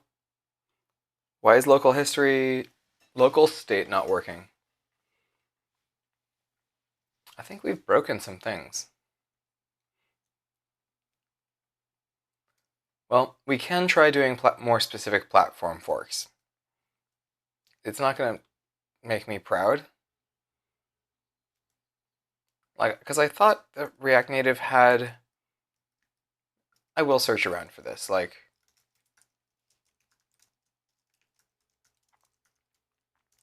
React Native, like...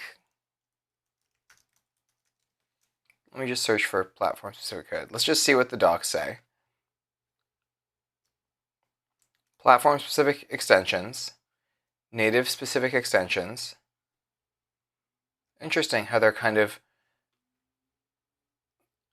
recommending the exact thing that I'm doing You can also use the .native.js. Does this need to be configured? Or this just doesn't work because like it's a different project in the monorepo? Or because it's a .tsx and not a .js? Don't the platform forks usually work? And also, maybe the platform forks are working. Okay. I don't know. Does anyone else watch Futurama? Good news, everybody. That was a terrible impression. Good news, everybody.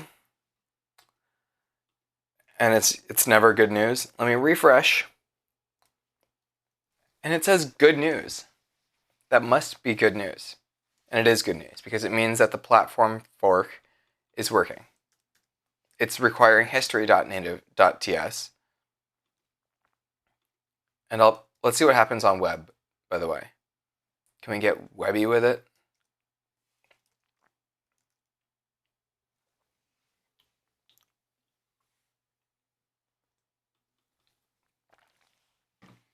Okay. So thank you, React Native docs. You are not lying to me. This is working.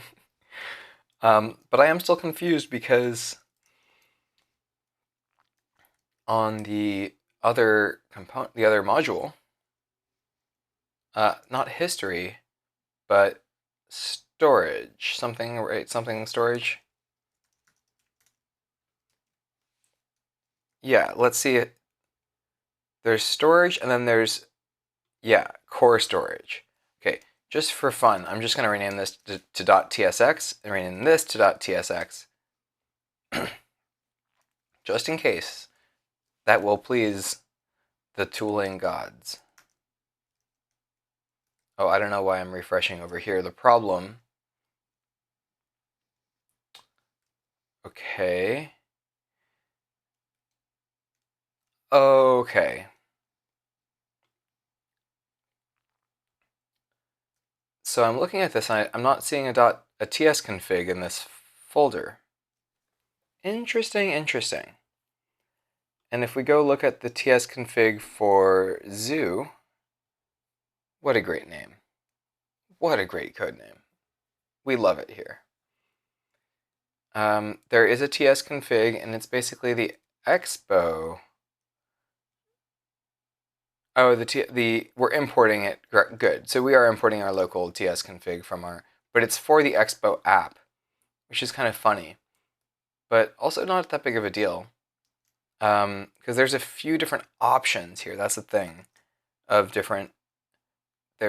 So React library is probably what I would try to use. So I'll try to use React library, and then I'll try to use Expo app if I have troubles. Because we are adding a ts config where we have found that there is one missing, and we are also having broken behavior inside of native. So tsconfig.json. Paste in this, and then instead of Expo app, the first thing we're trying is React library. Okay.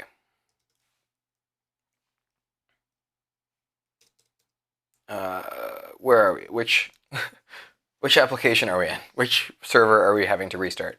The React Native server. Right, because it's the React Native server where we're experiencing this trouble. It can be confusing to keep track of.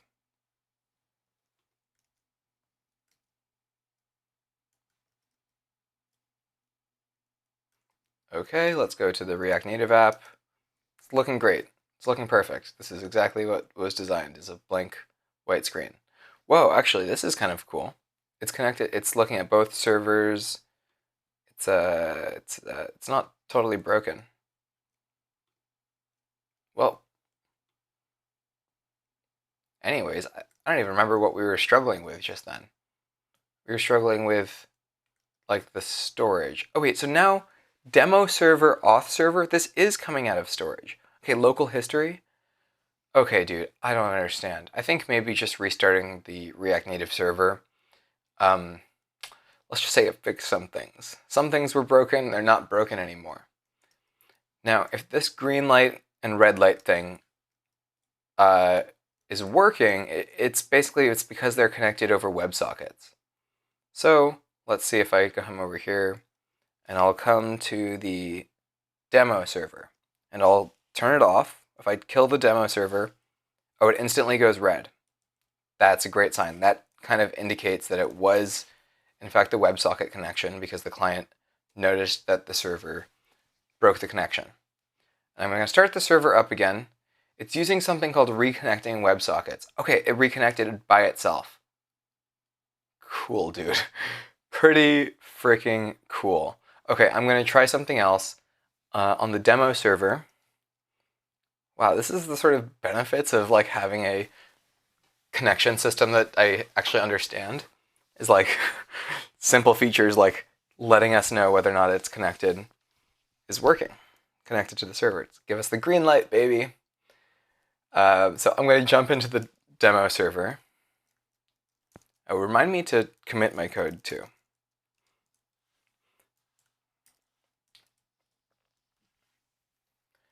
Demo server. I'm going to turn some stuff off, basically. I'll just for the sake of changing things. I'm going to comment out robot value, and I'm going to comment out state. So there should just be store and set lights. I just saved it. Okay. Oh. So what happened there, it happened pretty quickly because it's all on my laptop. But when it reconnected, that other code that I have finally started working because it's attached to the proper connection now.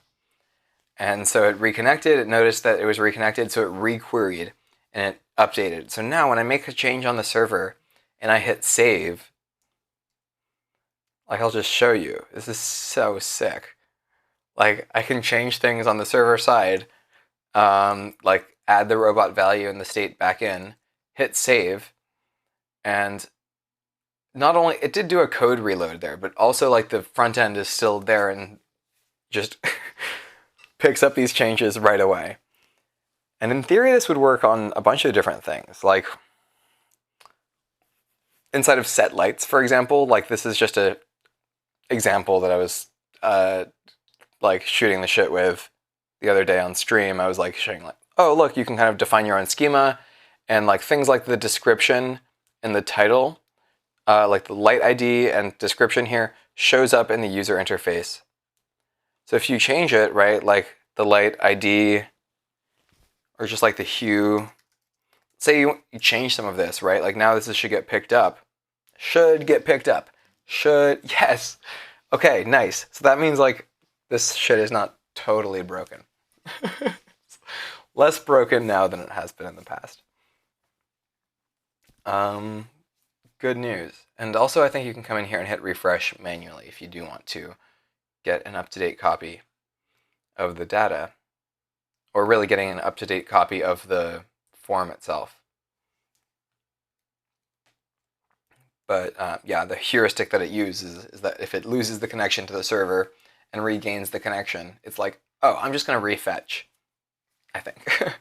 And maybe I can turn that off and make that an optional behavior, because maybe you do want to have some stuff where you're not having to aggressively fetch the server for it.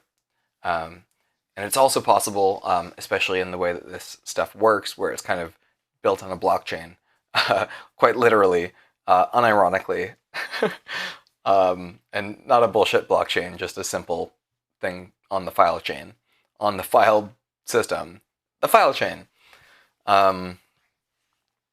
Yeah, so it can be pretty easy for the client to subscribe to something specific to see if anything in the umbrella of things have changed. And then when something specific changes, it can basically use a technique called content addressability and Merkle trees to identify like what has changed inside of the bucket, the folder, the inside of the thing. Cool. So time to like get back to authentication, I guess. I don't really understand. Like, do you think it's gonna work now? I hope it'll just let me log in, because I don't know why I wouldn't. Oh yeah, it's Eric at that place or Zerve.app. There's so many ways to reach me. It's not even funny. I'm very lucky to not be in the harassment area, I'm very lucky to be who I am and not be a target of harassment. Okay, type in the code. It didn't work. And if I look at the log statements for mobile, session is ready to go.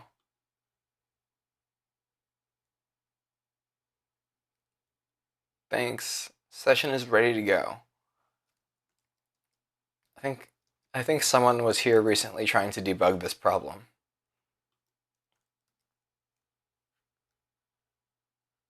Yeah, this has recent Eric written all over it. And the session is there. And then we go into set session. And we're inside of connection storage. I just opened this file, but it's italic up here. Why is it italic? That implies that there's an unsaved change. But I don't know if there's an unsaved change. I'll hit save. Why would this file hasn't... Have I changed this file? Like, I unstubbed this file. This file was previously a stub.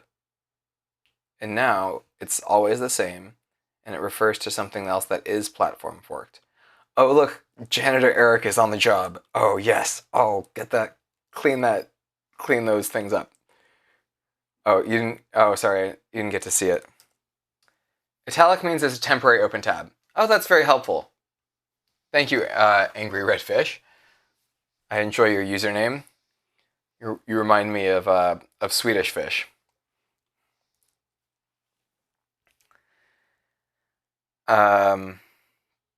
Temporary tab, that is very helpful, because it's the same style for when... Oh, no, it's a different style for when there's an unsaved change. But my brain was telling me it was the same style, so I don't really understand.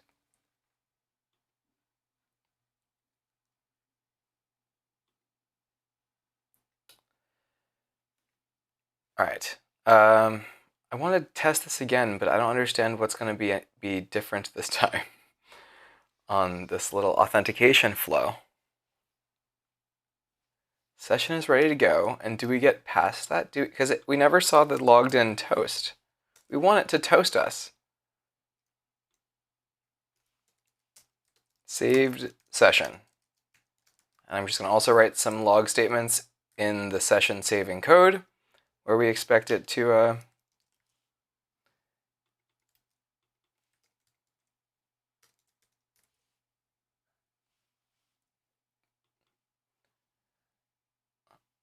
so set session, we're going to specify the session that's coming in, and also that we're on the correct connection key. I don't know if that would matter. And lucky me, I get to go through the flow again. But I'm going to refresh to make sure that I'm running on the latest code of everything. Because sometimes, like in a monorepo, that can be a pain. And like the application is not able to properly live reload changes that are elsewhere in the repository. It's only able to live reload changes in its own project for some reason.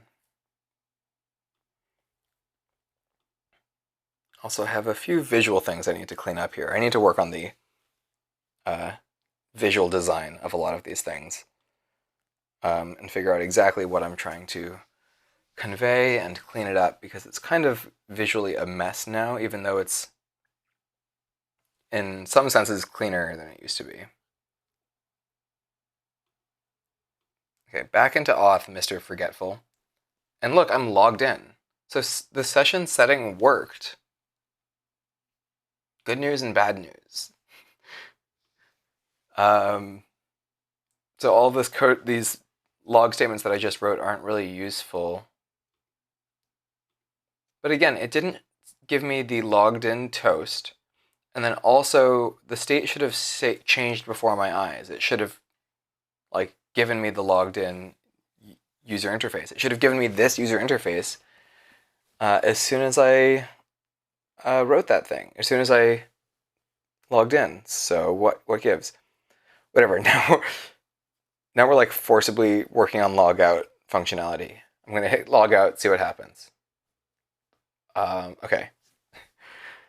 It seemed to have hit the server, but then like we're still looking at the logged in experience. And we did seem to call set session with null. Now, I'm a little concerned because I think this log statement happened inside of our stub. Wait, no, this isn't a stub anymore. This is good. Okay, good. So, yeah, that was just a log statement that we just wrote. Stop confusing yourself, Eric.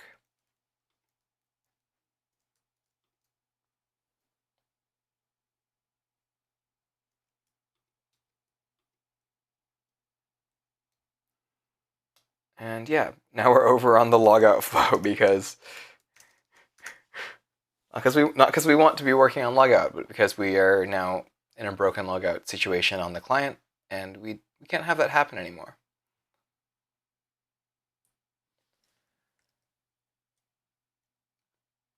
I'm going to check the server logs to see if logout actually happened, and I jump over to the server logs, and it just says did log out. I like the sound of that, and it looks like, yeah, this is the server side. This is the server side saying that we logged out successfully. We wouldn't have gotten there if it wasn't improper logout. So on the server side, we logged out entirely. That's the good news. Oh, here's what I'm going to do is I'm going to refresh, get back into the app. Oh, well, that doesn't always happen. That's pretty rare. The whole React Native application crashed just because I was refreshing in React Native. And of course, we have a lovely crash report coming from simulator and whatnot. So I'll just hit reopen, or it doesn't really matter. I've already reopened it. Okay, things are working.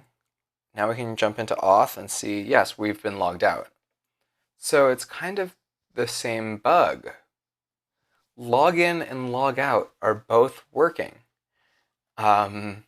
Except we're not visually changing between those states as that change happens. And that is entirely connected to this auth context crap that we've been changing around with. So that's something that we've clearly just broken. But it should be relatively fixable now that we understand what's happening there. The way I'm going to fix it, or the way I'm going to look into it, is just by looking at the code for a minute and thinking about it. So connection storage, we're calling saved connection provider, and that is basically doing this use connection lease, just the new name for what was previously the live connection thing.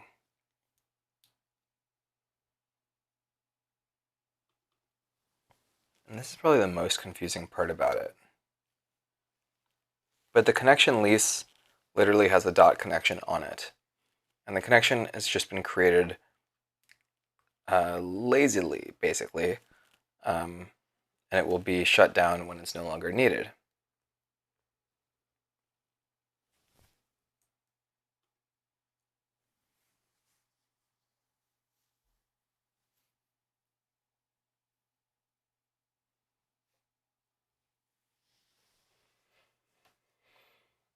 And that's what this whole lease concept is that when all the leases are gone, then the connection will shut itself down.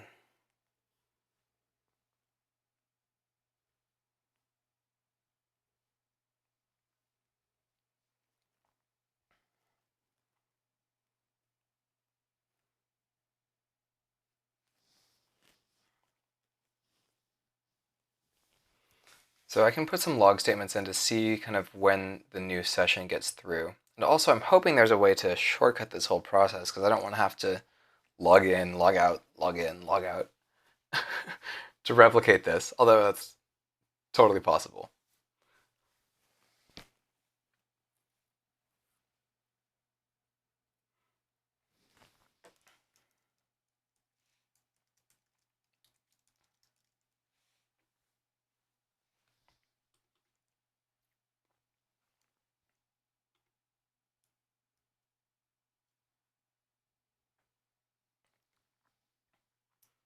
Okay, I'm looking at the issue right here, basically, is that use connection here needs to be updated, and it's probably not here in Auth node.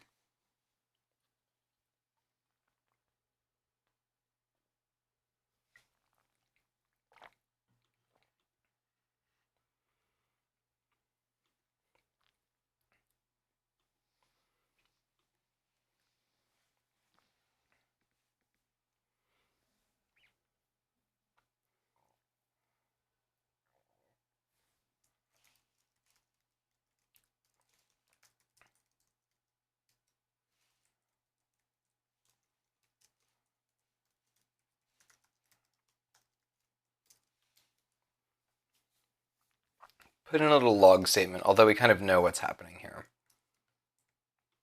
So use connections, just getting it from the context.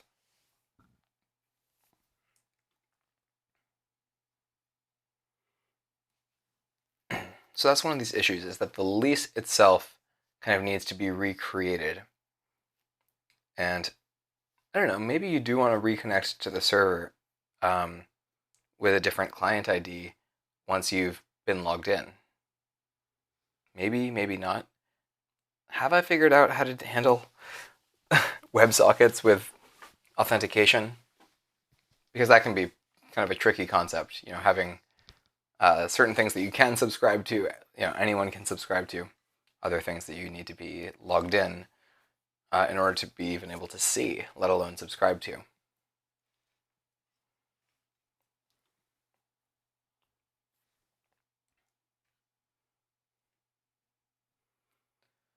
So the connection provider. Back to our nemesis connection provider. And it's really just all down to you here in the saved connection provider here.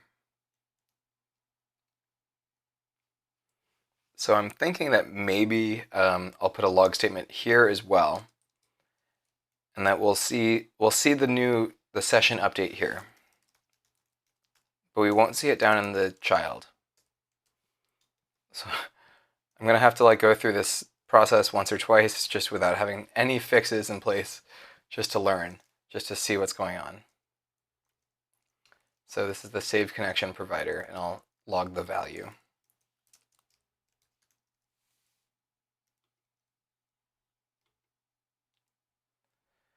Okay, I'm just gonna refresh the whole app over there.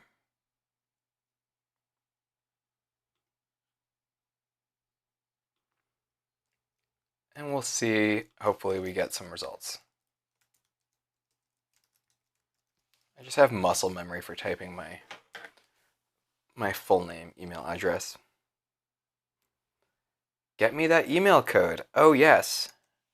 OWKZ02. Okay. Now we're of course seeing the bug because we just logged in successfully, but it does not look like we've logged in. Now, mobile logs, saved session, the provider sees the thing with the new session. Okay, so I think all of our pre-existing beliefs have just been validated. Sometimes that happens because you're kind of looking for your pre-existing beliefs and you're just going to validate them no matter what you wind up seeing. What do they call that? That's confirmation bias. So I'm sure this isn't confirmation bias, though. No, this is me actually trying to understand my code and succeeding. But the problem here is that we're able to pass in a new... Oh, I could have made it even more obvious here by also mentioning that the connection.session is not good. So okay, here, I'll make it silly obvious here. Well, I'll also try to think about what is the fix. Because the fix means going into use connection lease and deciding that either when the session gets added to it, okay, I'll just, forget learning. I'm just going to fix it. I just think because the bug is in here. Because on a previous call to this hook, the saved connection had no session or had a session, and then now it's flipped, and we need to kind of update that. Okay, here we're doing lease connection lease. Okay, this is interesting. So basically, based on the identity of the saved connection, we've memoized something. So maybe the identity of the saved connection is remaining stable, but the session itself is changing? Is that possible? And how would I determine that? Well, okay, just one thing for sanity's sake, like I can just be explicit here and just do saved con dot session. Like this shouldn't be the fix because I think that saved con should have a new referential identity when the session gets added or removed. But in the case where it's not, then this bug would be manifested, and this would be a way to fix it. But this is just a workaround from what I think is would be the actual issue. Okay, who knows if that actually changed anything? Whatever, I'm just going to refresh for sanity, jump into Auth, try logging out. Okay. So now I need to go do more learning because that didn't fix it, meaning that probably wasn't the problem. Meaning that, for now, let me just put in a log statement here in this effect, because this will tell me when the identity of the lease changes. And I'll also put one in the release, because, hey, more information isn't going to hurt me here. I'll just make the font a little bit smaller. And if you can't read that, then you're just going to have to take my word.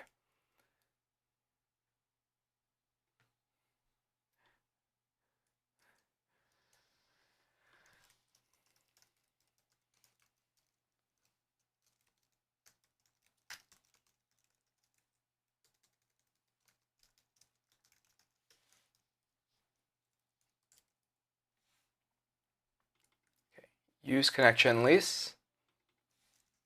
Oops, I'm putting this in the wrong spot. So this is the release, and this is the lease. And then maybe here, just for the sake of it, because I have the connection lease available, I can log the connection lease.connection.session. Because that's what we're all interested in. Let us know at this time when this leasing is happening if the session is here. It's good. I don't know. Let's give it a shot. Time to send me another authentication code. There is a different workflow, by the way, that I could try to figure out. It's just there's no front end for the other workflow. There's like a workflow that sends the authentication code to the console. Okay, now for the new code. Everybody ready? Q36.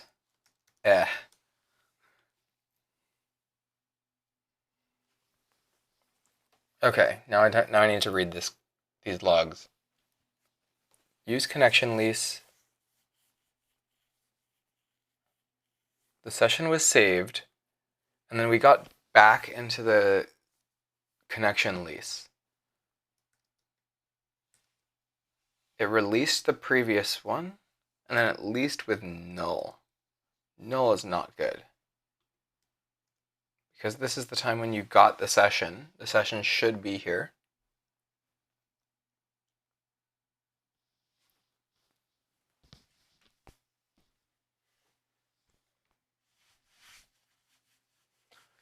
Okay, just for the sake of clarity, I'm going to expand the use memo so that I can log inside of it and see when it's being re-evaluated.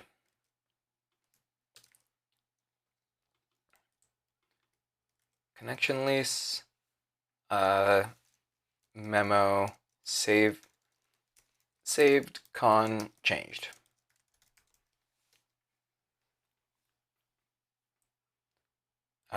Use connection lease the effect, and what it means is that connection lease changed.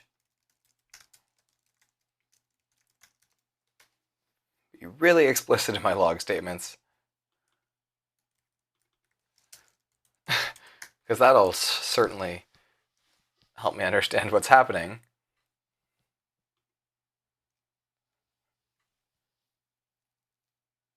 Oh man, we just blew our whole log out just on that whole attempt. But let's see. Did we learn anything? The previous effect had been released.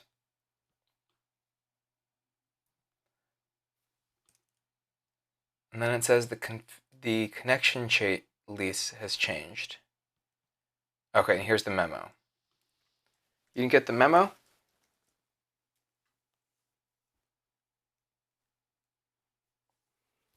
All right, well, I'm not even looking at the right thing here. This isn't very smart of me. I need to be looking at the saved con dot session.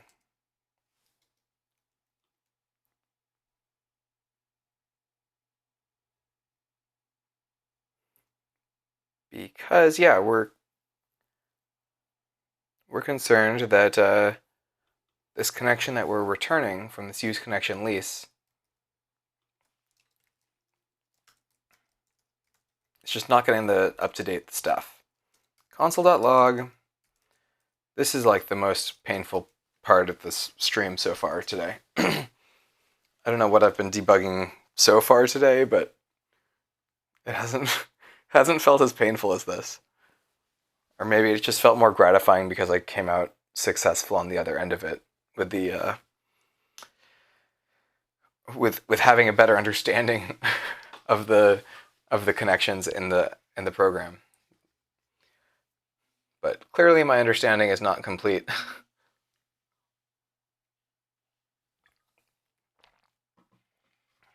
Nor will it ever be.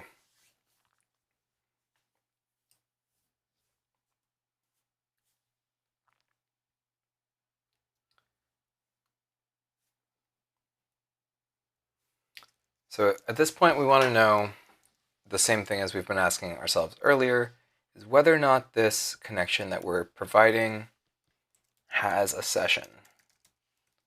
Oops. And what I'll do is I'll just do exclamation marks. Here and here and here, because we don't actually care what the session looks like. We know what the session looks like. And let's see, can we get... I'd really like if we could... Here, I'll just restart the whole server.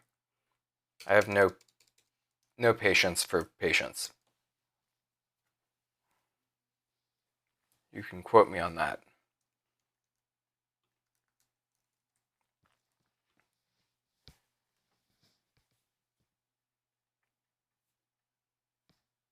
Okay, so yeah, now I need to like read what happens just when the application starts up. And it's confusing because it's doing this thing for both. Yeah, so like there's a story being told here in these few log statements because there's two different connections and they're both kind of getting their story told. So first there's a lease happening, and of course there's no session. Okay, so we're all logged out of everything right now. So there's no session in either of these.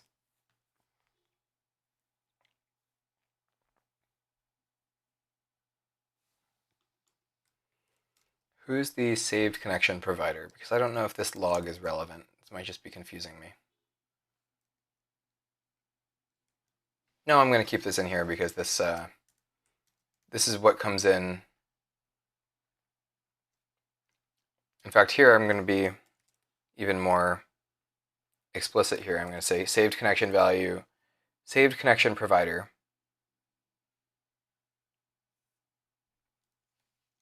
And here actually, yeah, let's just go ahead and do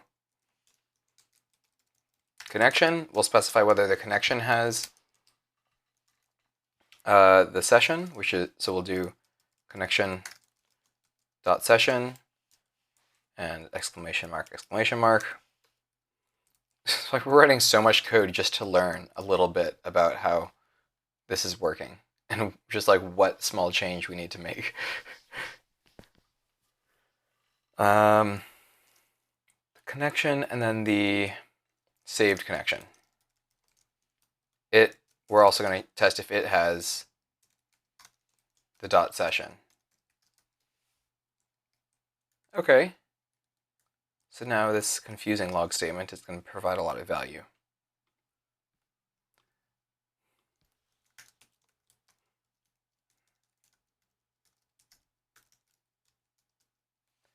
Okay, what's the over-under on how many more codes I need to send myself?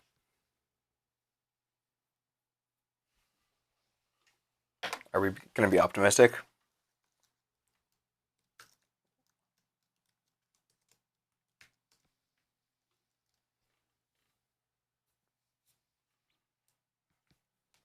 Okay, we just got a repro. We've captured a repro here. And this is it right here. Saved connection provider has captured the problem again and again in like 5 different renders where, yeah, the session is available on the saved connection, but not the actual connection. So, yeah, I mean, that we already knew, or we kind of were pretty certain about. Oops, sorry about that.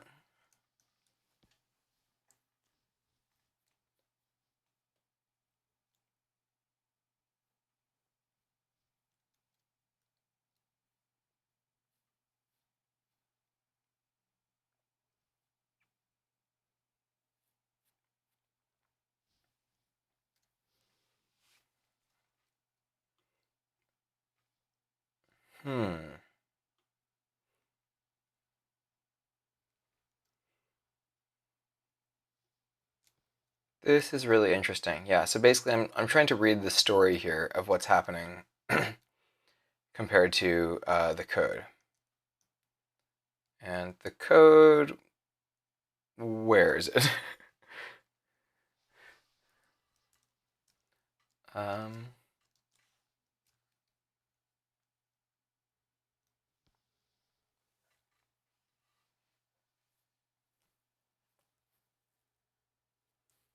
So yeah, the bug is demoed right here, where it says the connection lease memo has changed because the saved connection has changed, and now there is a session on the saved connection. And yet we're returning on use connection lease with no session.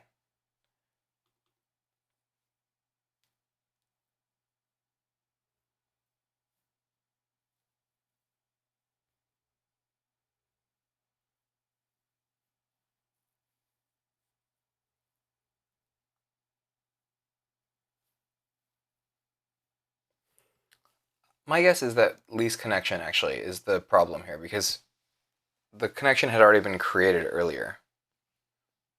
And when you lease connection, it probably just uses the ID. Saved con. Uh-oh, yeah. Exactly, it just uses the connection key to get the previous connection. Okay. This is fixable. This is fixable.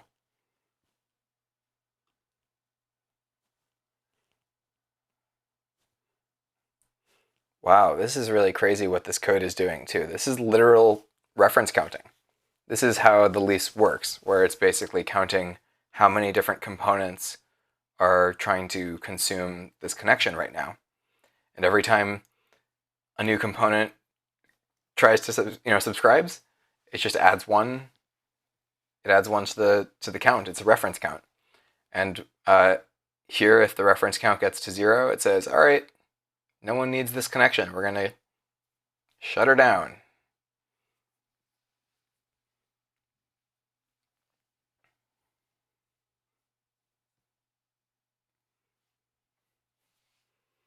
So if stored, we're returning this connection. This is the bug right now. Because saved con, which is the saved con, I'm going to rename, is it called the saved connection or the stored connection? I guess it is called the saved connection everywhere in the code base. Yeah, it's not called the stored. I just call it the stored out loud for some reason. My brain is bugged. Found another issue between the chair and the keyboard.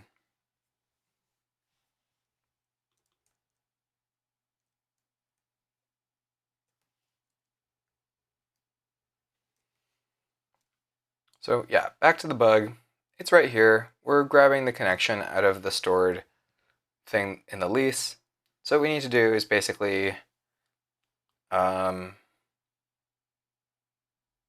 change the stored thing. So live connection store, what's the type of it? It's a map to a tuple. And the tuple is the connection, the reference count, and the something, probably the closer. I don't know. What's the third item in the tuple? This is terribly documented types, but at least it's a documented type. It's better than nothing, I guess, you know? Stored, yeah, it is the closer. So stored 2 is literally the thing that's called. This is pretty confusing, but not too confusing. I've probably been responsible for worse. And here it is, we're creating the tuple in the case where we are the first component that is that needs this lease.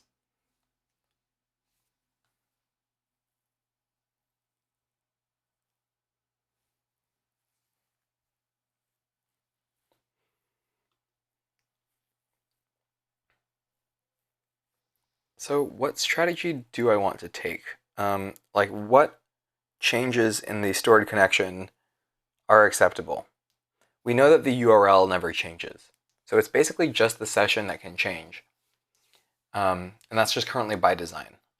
We know that like just currently the way things work, if you want to change the URL of a connection, you just delete it and create a new connection because all you need to create a connection basically is a URL. So let's just have a basically check for this edge case. This edge case that is not an edge case.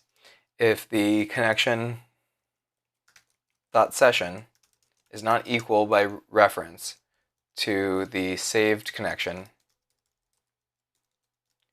dot session, then oh boy, are you in for a world of hurt. Not really. All we need to do, yeah, we're inside of lease connection, which is an imperative thing that's happening. So I was afraid we were inside of a hook and like, oh, it's like, oh no, are we going to do some side effect thing inside of a hook? Can't have that. But we're already inside of an imperative behavior here. So it's not ugly. It's not ugly. And how dare you accuse me? So what we'll do is we basically need to modify the session in the live connection store. That's the only problem. It's just not ideal, but it's okay.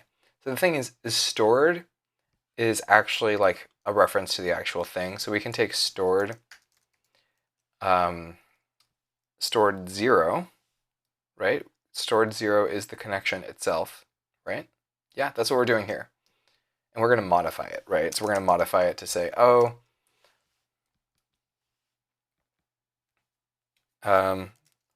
everything about you is the same, except yeah, everything about you is connection, is the same as the connection. Except now, the session is whatever saved con dot session is. So hopefully that's not undefined, because that would mean that basically this is not applied. Should I be explicit about that?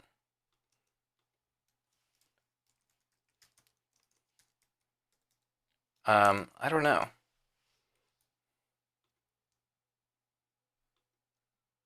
Oh, I'll just do this or null. So that way if it's undefined, then we set it to null. Okay. Because that would just be a weird edge case anyways. So I'm not going to go pretending that this whole thing is fixed now, but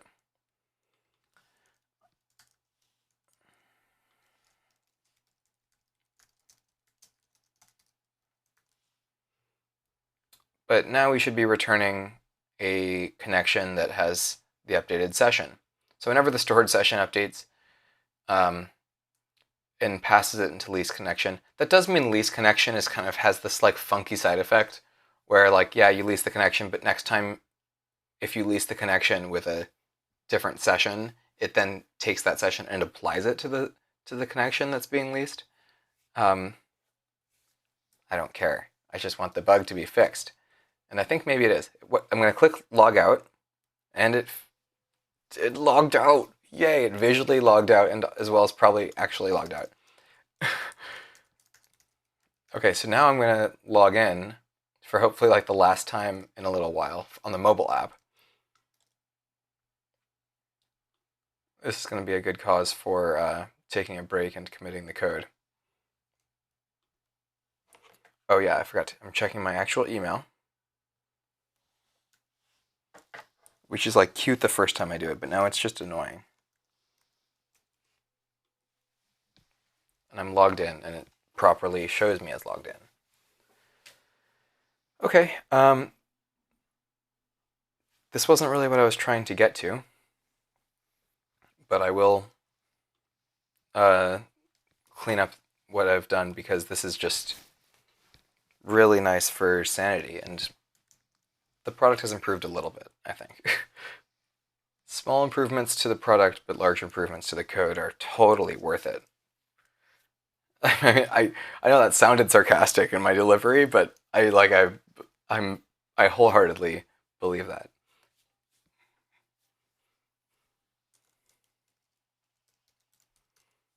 Okay, which were the files that I was just in?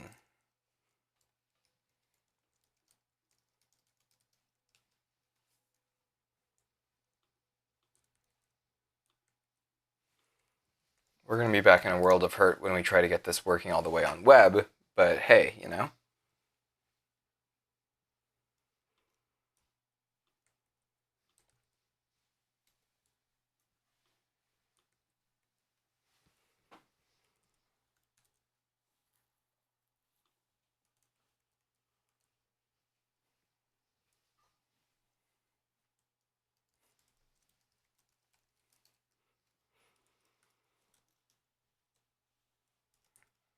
Okay, oops.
Okay, we are getting through it.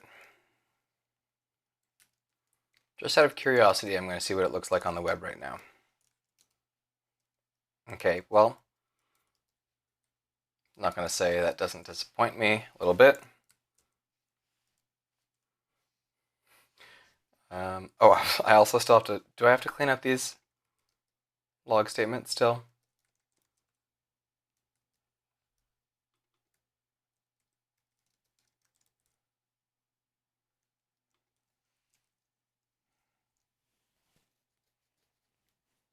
Still a little bit of cleanup to do from all of our epic bug fixing.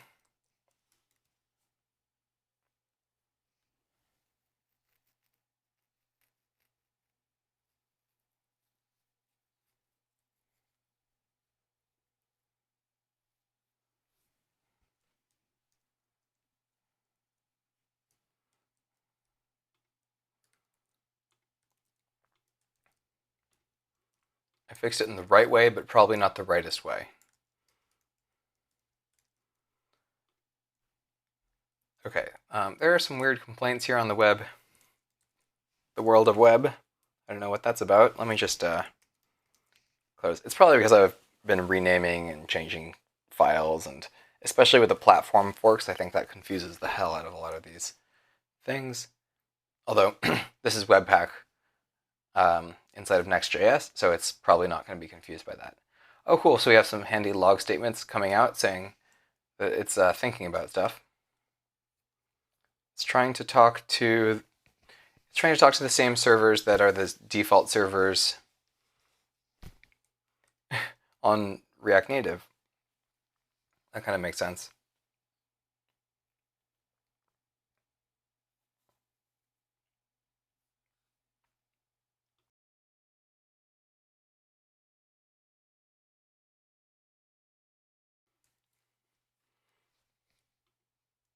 Okay, I'll come back to this. Right now, let's just save the code and take a quick gander at the sort of changes that we've made. See if there's any like really glaring, messy things. I love it when stuff gets deleted.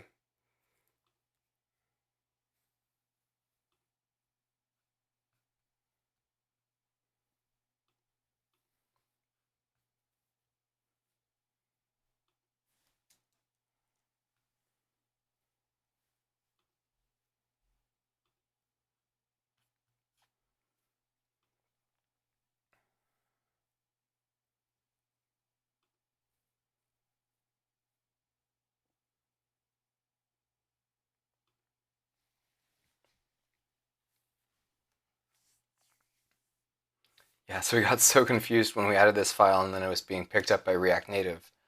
And the problem was that we didn't restart our React Native server, I think. And then the React Native server did start picking up the file, the .native file. And my guess is that this is not going to be usable on web, but we have some other issue happening related to our other changes, which is fine. They'll be so much easier to fix now that we understand what's going on. Because remember, we had a hunt for all of the connection providers, and there was one that we left in place, and that was the one connection provider for web. So we'll get to it. Connection sanity and cleanup with no regressions, baby. I don't think there's regressions. Oh crap. Oh crap, I forgot to test everything.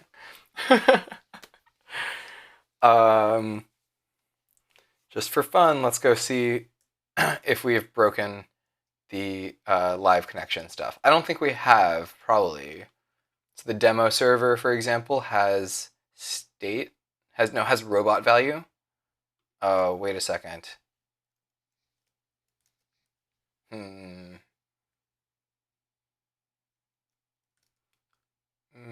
Well, we could test.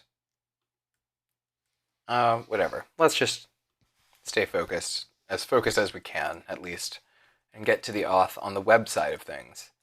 Now that we've cleaned up some of the internals on the mobile app.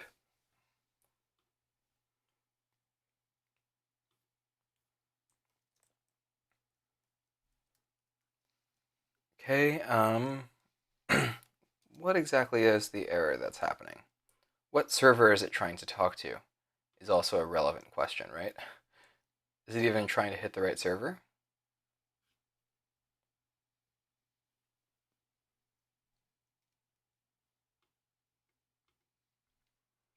Anyways, it's a little bit concerning that these are the servers that are being put in, because these are from the native app code base,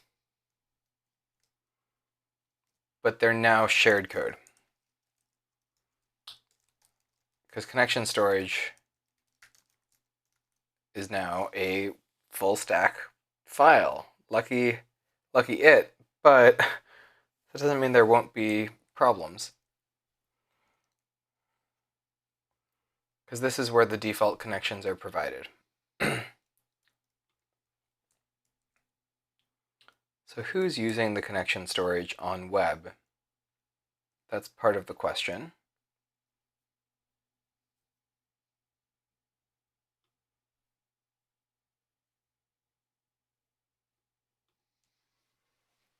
Get stored JSON docs list, save JSON docs list. Oh, that's a different store, but that's the same storage adapter that I've been thinking about, aka working on, aka stubbed out and doesn't really exist yet. The native storage, or just storage, or core storage. Yeah, core storage.tsx. This is not really built yet, and that's what's happening here. Web store init. That's okay, and it's getting the ID. And then get stored JSON, save JSON. Okay, so let's just go implement a dirty little storage. We could implement or use async storage from React Native, or we could just talk to local storage itself. Okay, sounds like we're gonna just talk to local storage itself, because it's pretty easy. Window.localStorage, or just global, maybe to make TypeScript happy, global.window. Window.localStorage.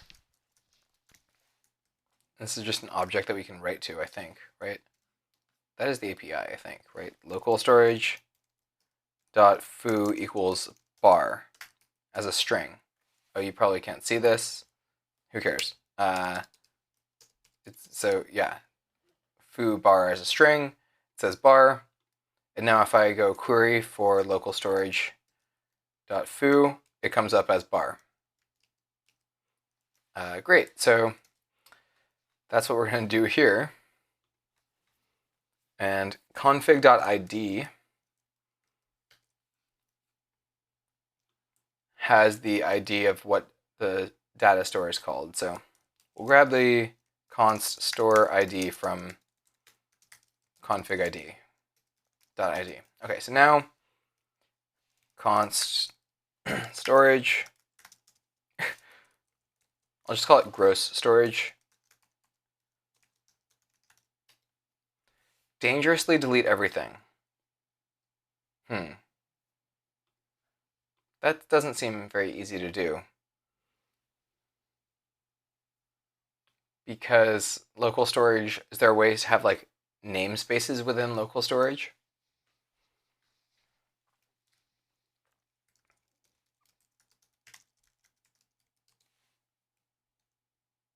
How to namespace your local storage. I don't want namespace on the path, by the way. I just want to have like a group of things inside of local storage. Oh, and there's set item and get item.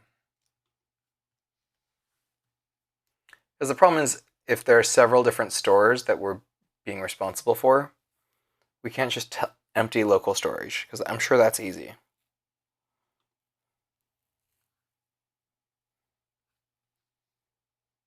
So maybe we have to use something slightly more complicated than local storage. I mean,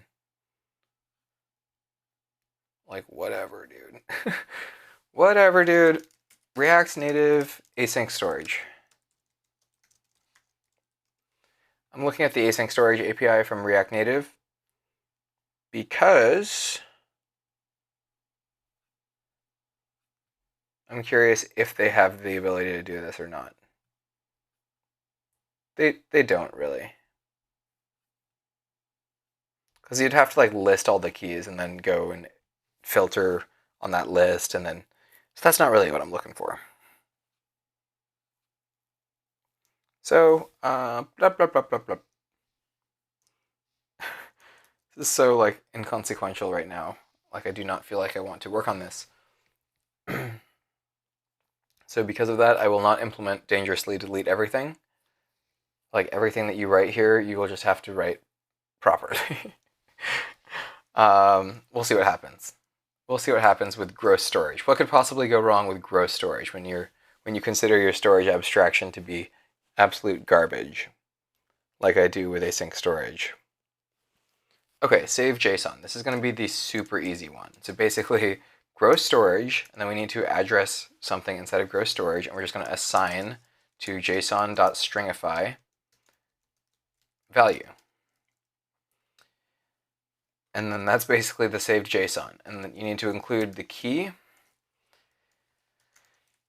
as part of the local storage address and the store ID. And that's about it.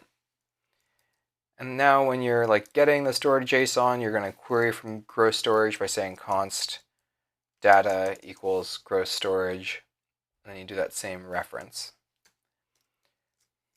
Then return json.stringify, json.parse, the opposite of stringify, data. I knew it had to be one of them. And that's how you get stored JSON. And then to delete the key, it's pretty easy. We'll just set it to null, because I don't really know how to delete it. Wait, are you allowed to just do gross storage.delete? Async storage.delete?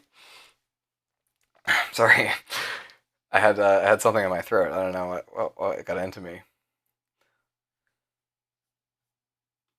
Let me just try, because we just created local storage.foo. So I'm just going to do delete local storage.foo. Isn't it fun to have like keywords in JavaScript? And it returns true.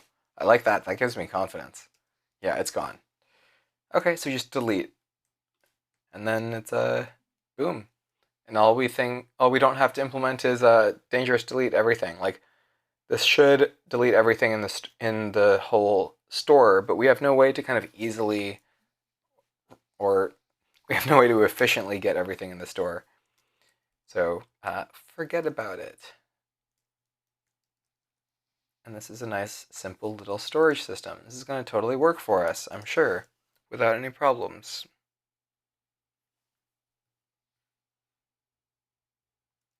Internal server error, so it looks like we've made someone on the back end pretty unhappy.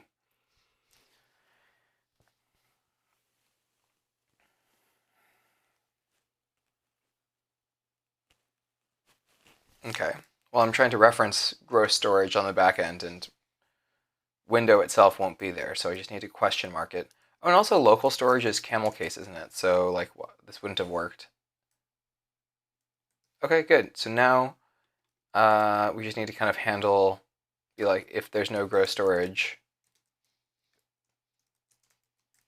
just return or throw an error or something. Do something server-sidey. Do something that you would do on the server. Just act normal.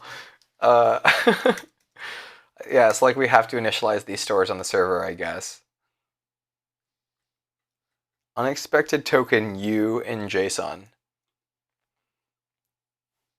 Yeah, that probably means the JSON says undefined. If I'll bet you anything. So yeah, because we're trying to query, we're trying to read. It's okay. We didn't expect this broken data to work anyways. Okay, so we're going to only return, we're only going to parse if data is truthy. Won't that be helpful? Okay, I'm just like staring at the web browser, watching the spinner go around in circles, waiting for it to do something. Just do something amazing, I guess.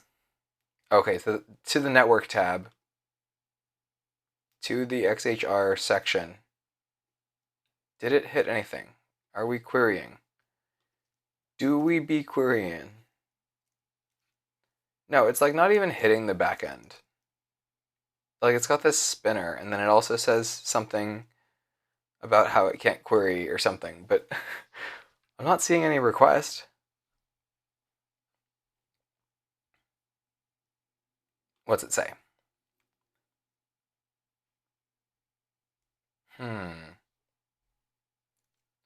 Okay, so it looks like it's a bug inside of server calls. So let's just see what server calls says, because we made changes here, and there's at least some type complaints from TypeScript. So, okay. Trying to read properties of undefined, and the only clue is you're looking for .get.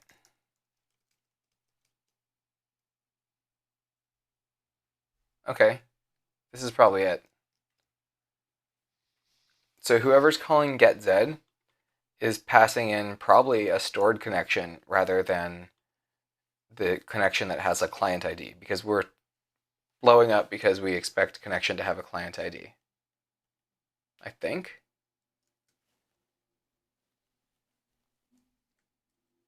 Right? Cannot read properties of undefined. And is reading .get. But which is confusing because that implies that client ID was truthy. Oh no, sorry. Connection was truthy.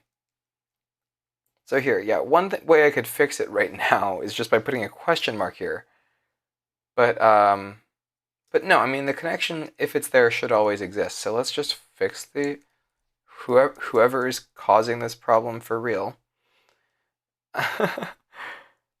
Server calls getZ. Who's calling getZ right now?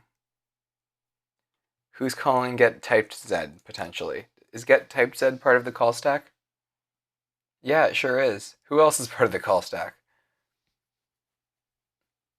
This is the getTypedZ is the last function of mine that I recognize in here.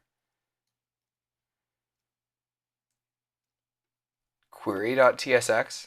There's a callback in query.tsx. That's my file. And it would make sense that you're calling getTypedZ. Okay, use connection.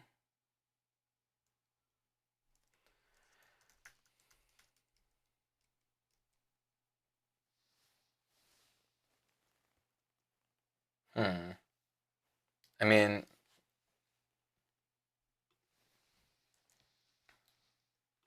oh, it's because use connection is getting the thing from context. Ah, this is obvious. I'll bet you there's even like a type error on this file saying, oh, you're doing something wrong, dude. No, it's just connection provider. Why is connection provider... Oh, it's because of this. If I delete this, and if I instead do what I should be doing, which is saying that this is... I am casting this to a connection. Now it says, oh, this is a crappy connection. You've done a shit job at defining this as a connection. So we can do better. Instead of this being a connection provider, this is a connection stored. What was it called? We created it in connection storage.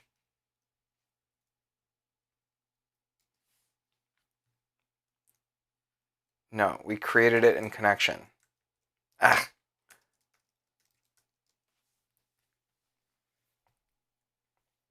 Saved connection provider.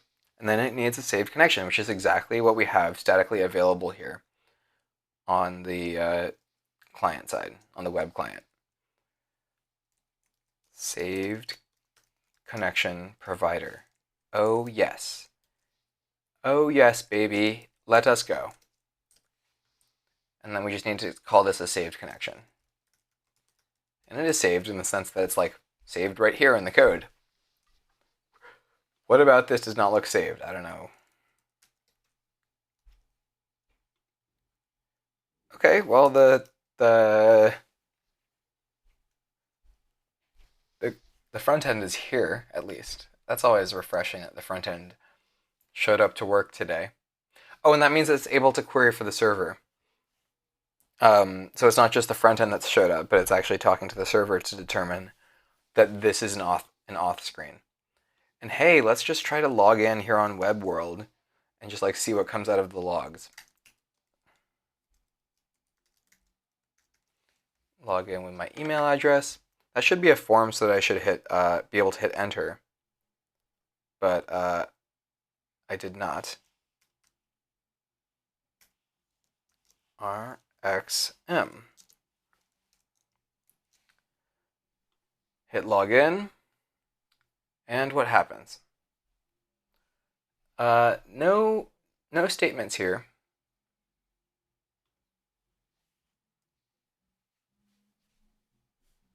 And it doesn't look like it actually logged in. So I'm a little confused why there wasn't a log statement saying, hi, you're here in local storage. Well, here, let me just look at local storage. See if anything exists. Oh boy, we got some stuff. Local storage, we saved the list of connections. That looks promising. Local storage dot connections, that's it. And it doesn't have the session, but this is where the session would be saved.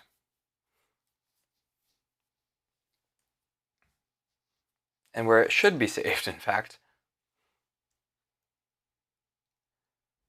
In fact, well, here's the session being statically provided.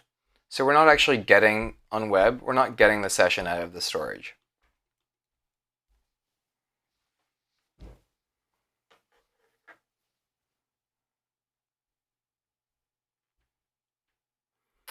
But I will be going in not too long, probably just a few more minutes, regardless of how productive I am.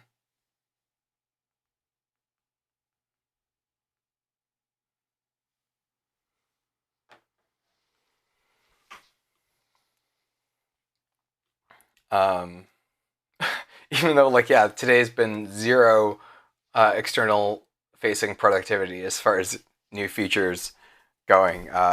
Well, not zero, but very little. Um, it's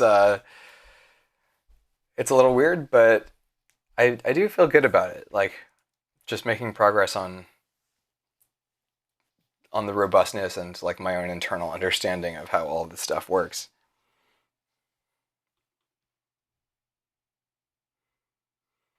So yeah, right now the saved connection provider is just never going to change. We need to be following the same pattern that we do on mobile, which is to get it from this saved connection provider. This comes from connection. We need to be getting. Okay, actually, so right now on web, there's no way to edit the connections. So the default connections are the ones that are being used.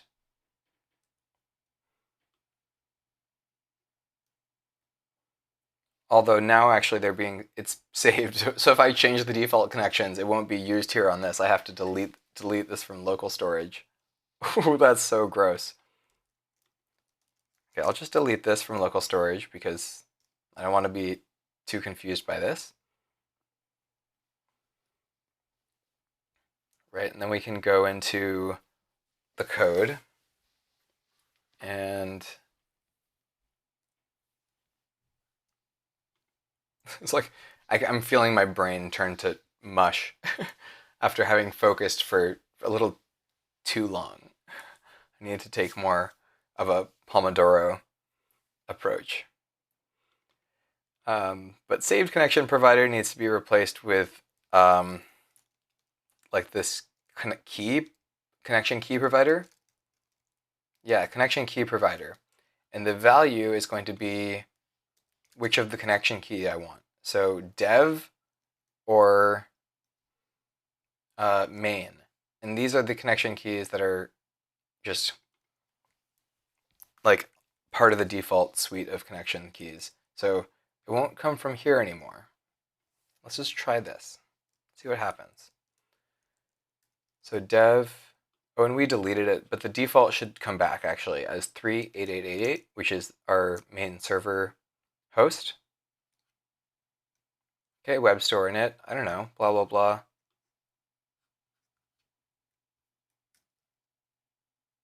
I'm not sure if we just fixed it or not. Didn't we already log in? Yeah, when we logged in, it didn't work, so.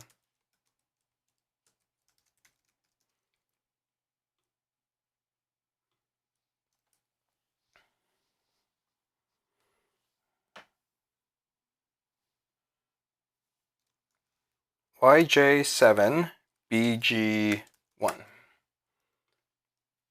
Okay, well, that's cool. I've never seen that work on web. Wow. Oh, cool. I mean, like even if it doesn't actually work beyond this. Oh, check it out. My session is in local storage, so I bet if I refresh, I'm still logged in. Oh my gosh. And I can now access resources. Theoretically, we'll see what happens. But I think I should be able to access resources as my user. So I can go into the store. It's so cool to see this functionality that I built on the React Native site, React Native app, just kind of showing up here on web. So this is this is fun. And homepage still works. Auth still works. Set username. Right now I'm set as Eric3, I think is my username. So I'm just going to try claiming my username to Eric. See if, well, actually, no, this is going to break things. I need to change the way the code works. So that way, like when the username changes, it also changes the local session so that it, because otherwise the session breaks because the session includes the username because it's like considered the user ID. So that can be fixed, but now, isn't that wild? Now I can fix that on React Native and it'll also be fixed on web because it's basically the exact same authentication code, client-side authentication code. The only difference is the way we save the data to disk. Like that's the only difference in code. It feels like, am I exaggerating? I must be exaggerating. There must be other differences, but this is pretty fun. So thanks for joining me on this stream. If you've made it so far, you're one of the real ones. Angry Red Fish, I appreciate you being here. I have a suspicion you've been my my viewer most of this time. Yeah, I appreciate you hanging out.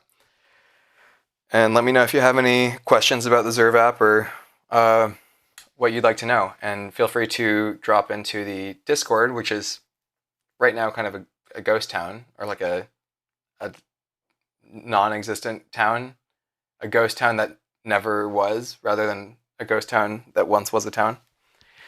Drop into the Discord and come hang out anytime, and say hi on Twitter.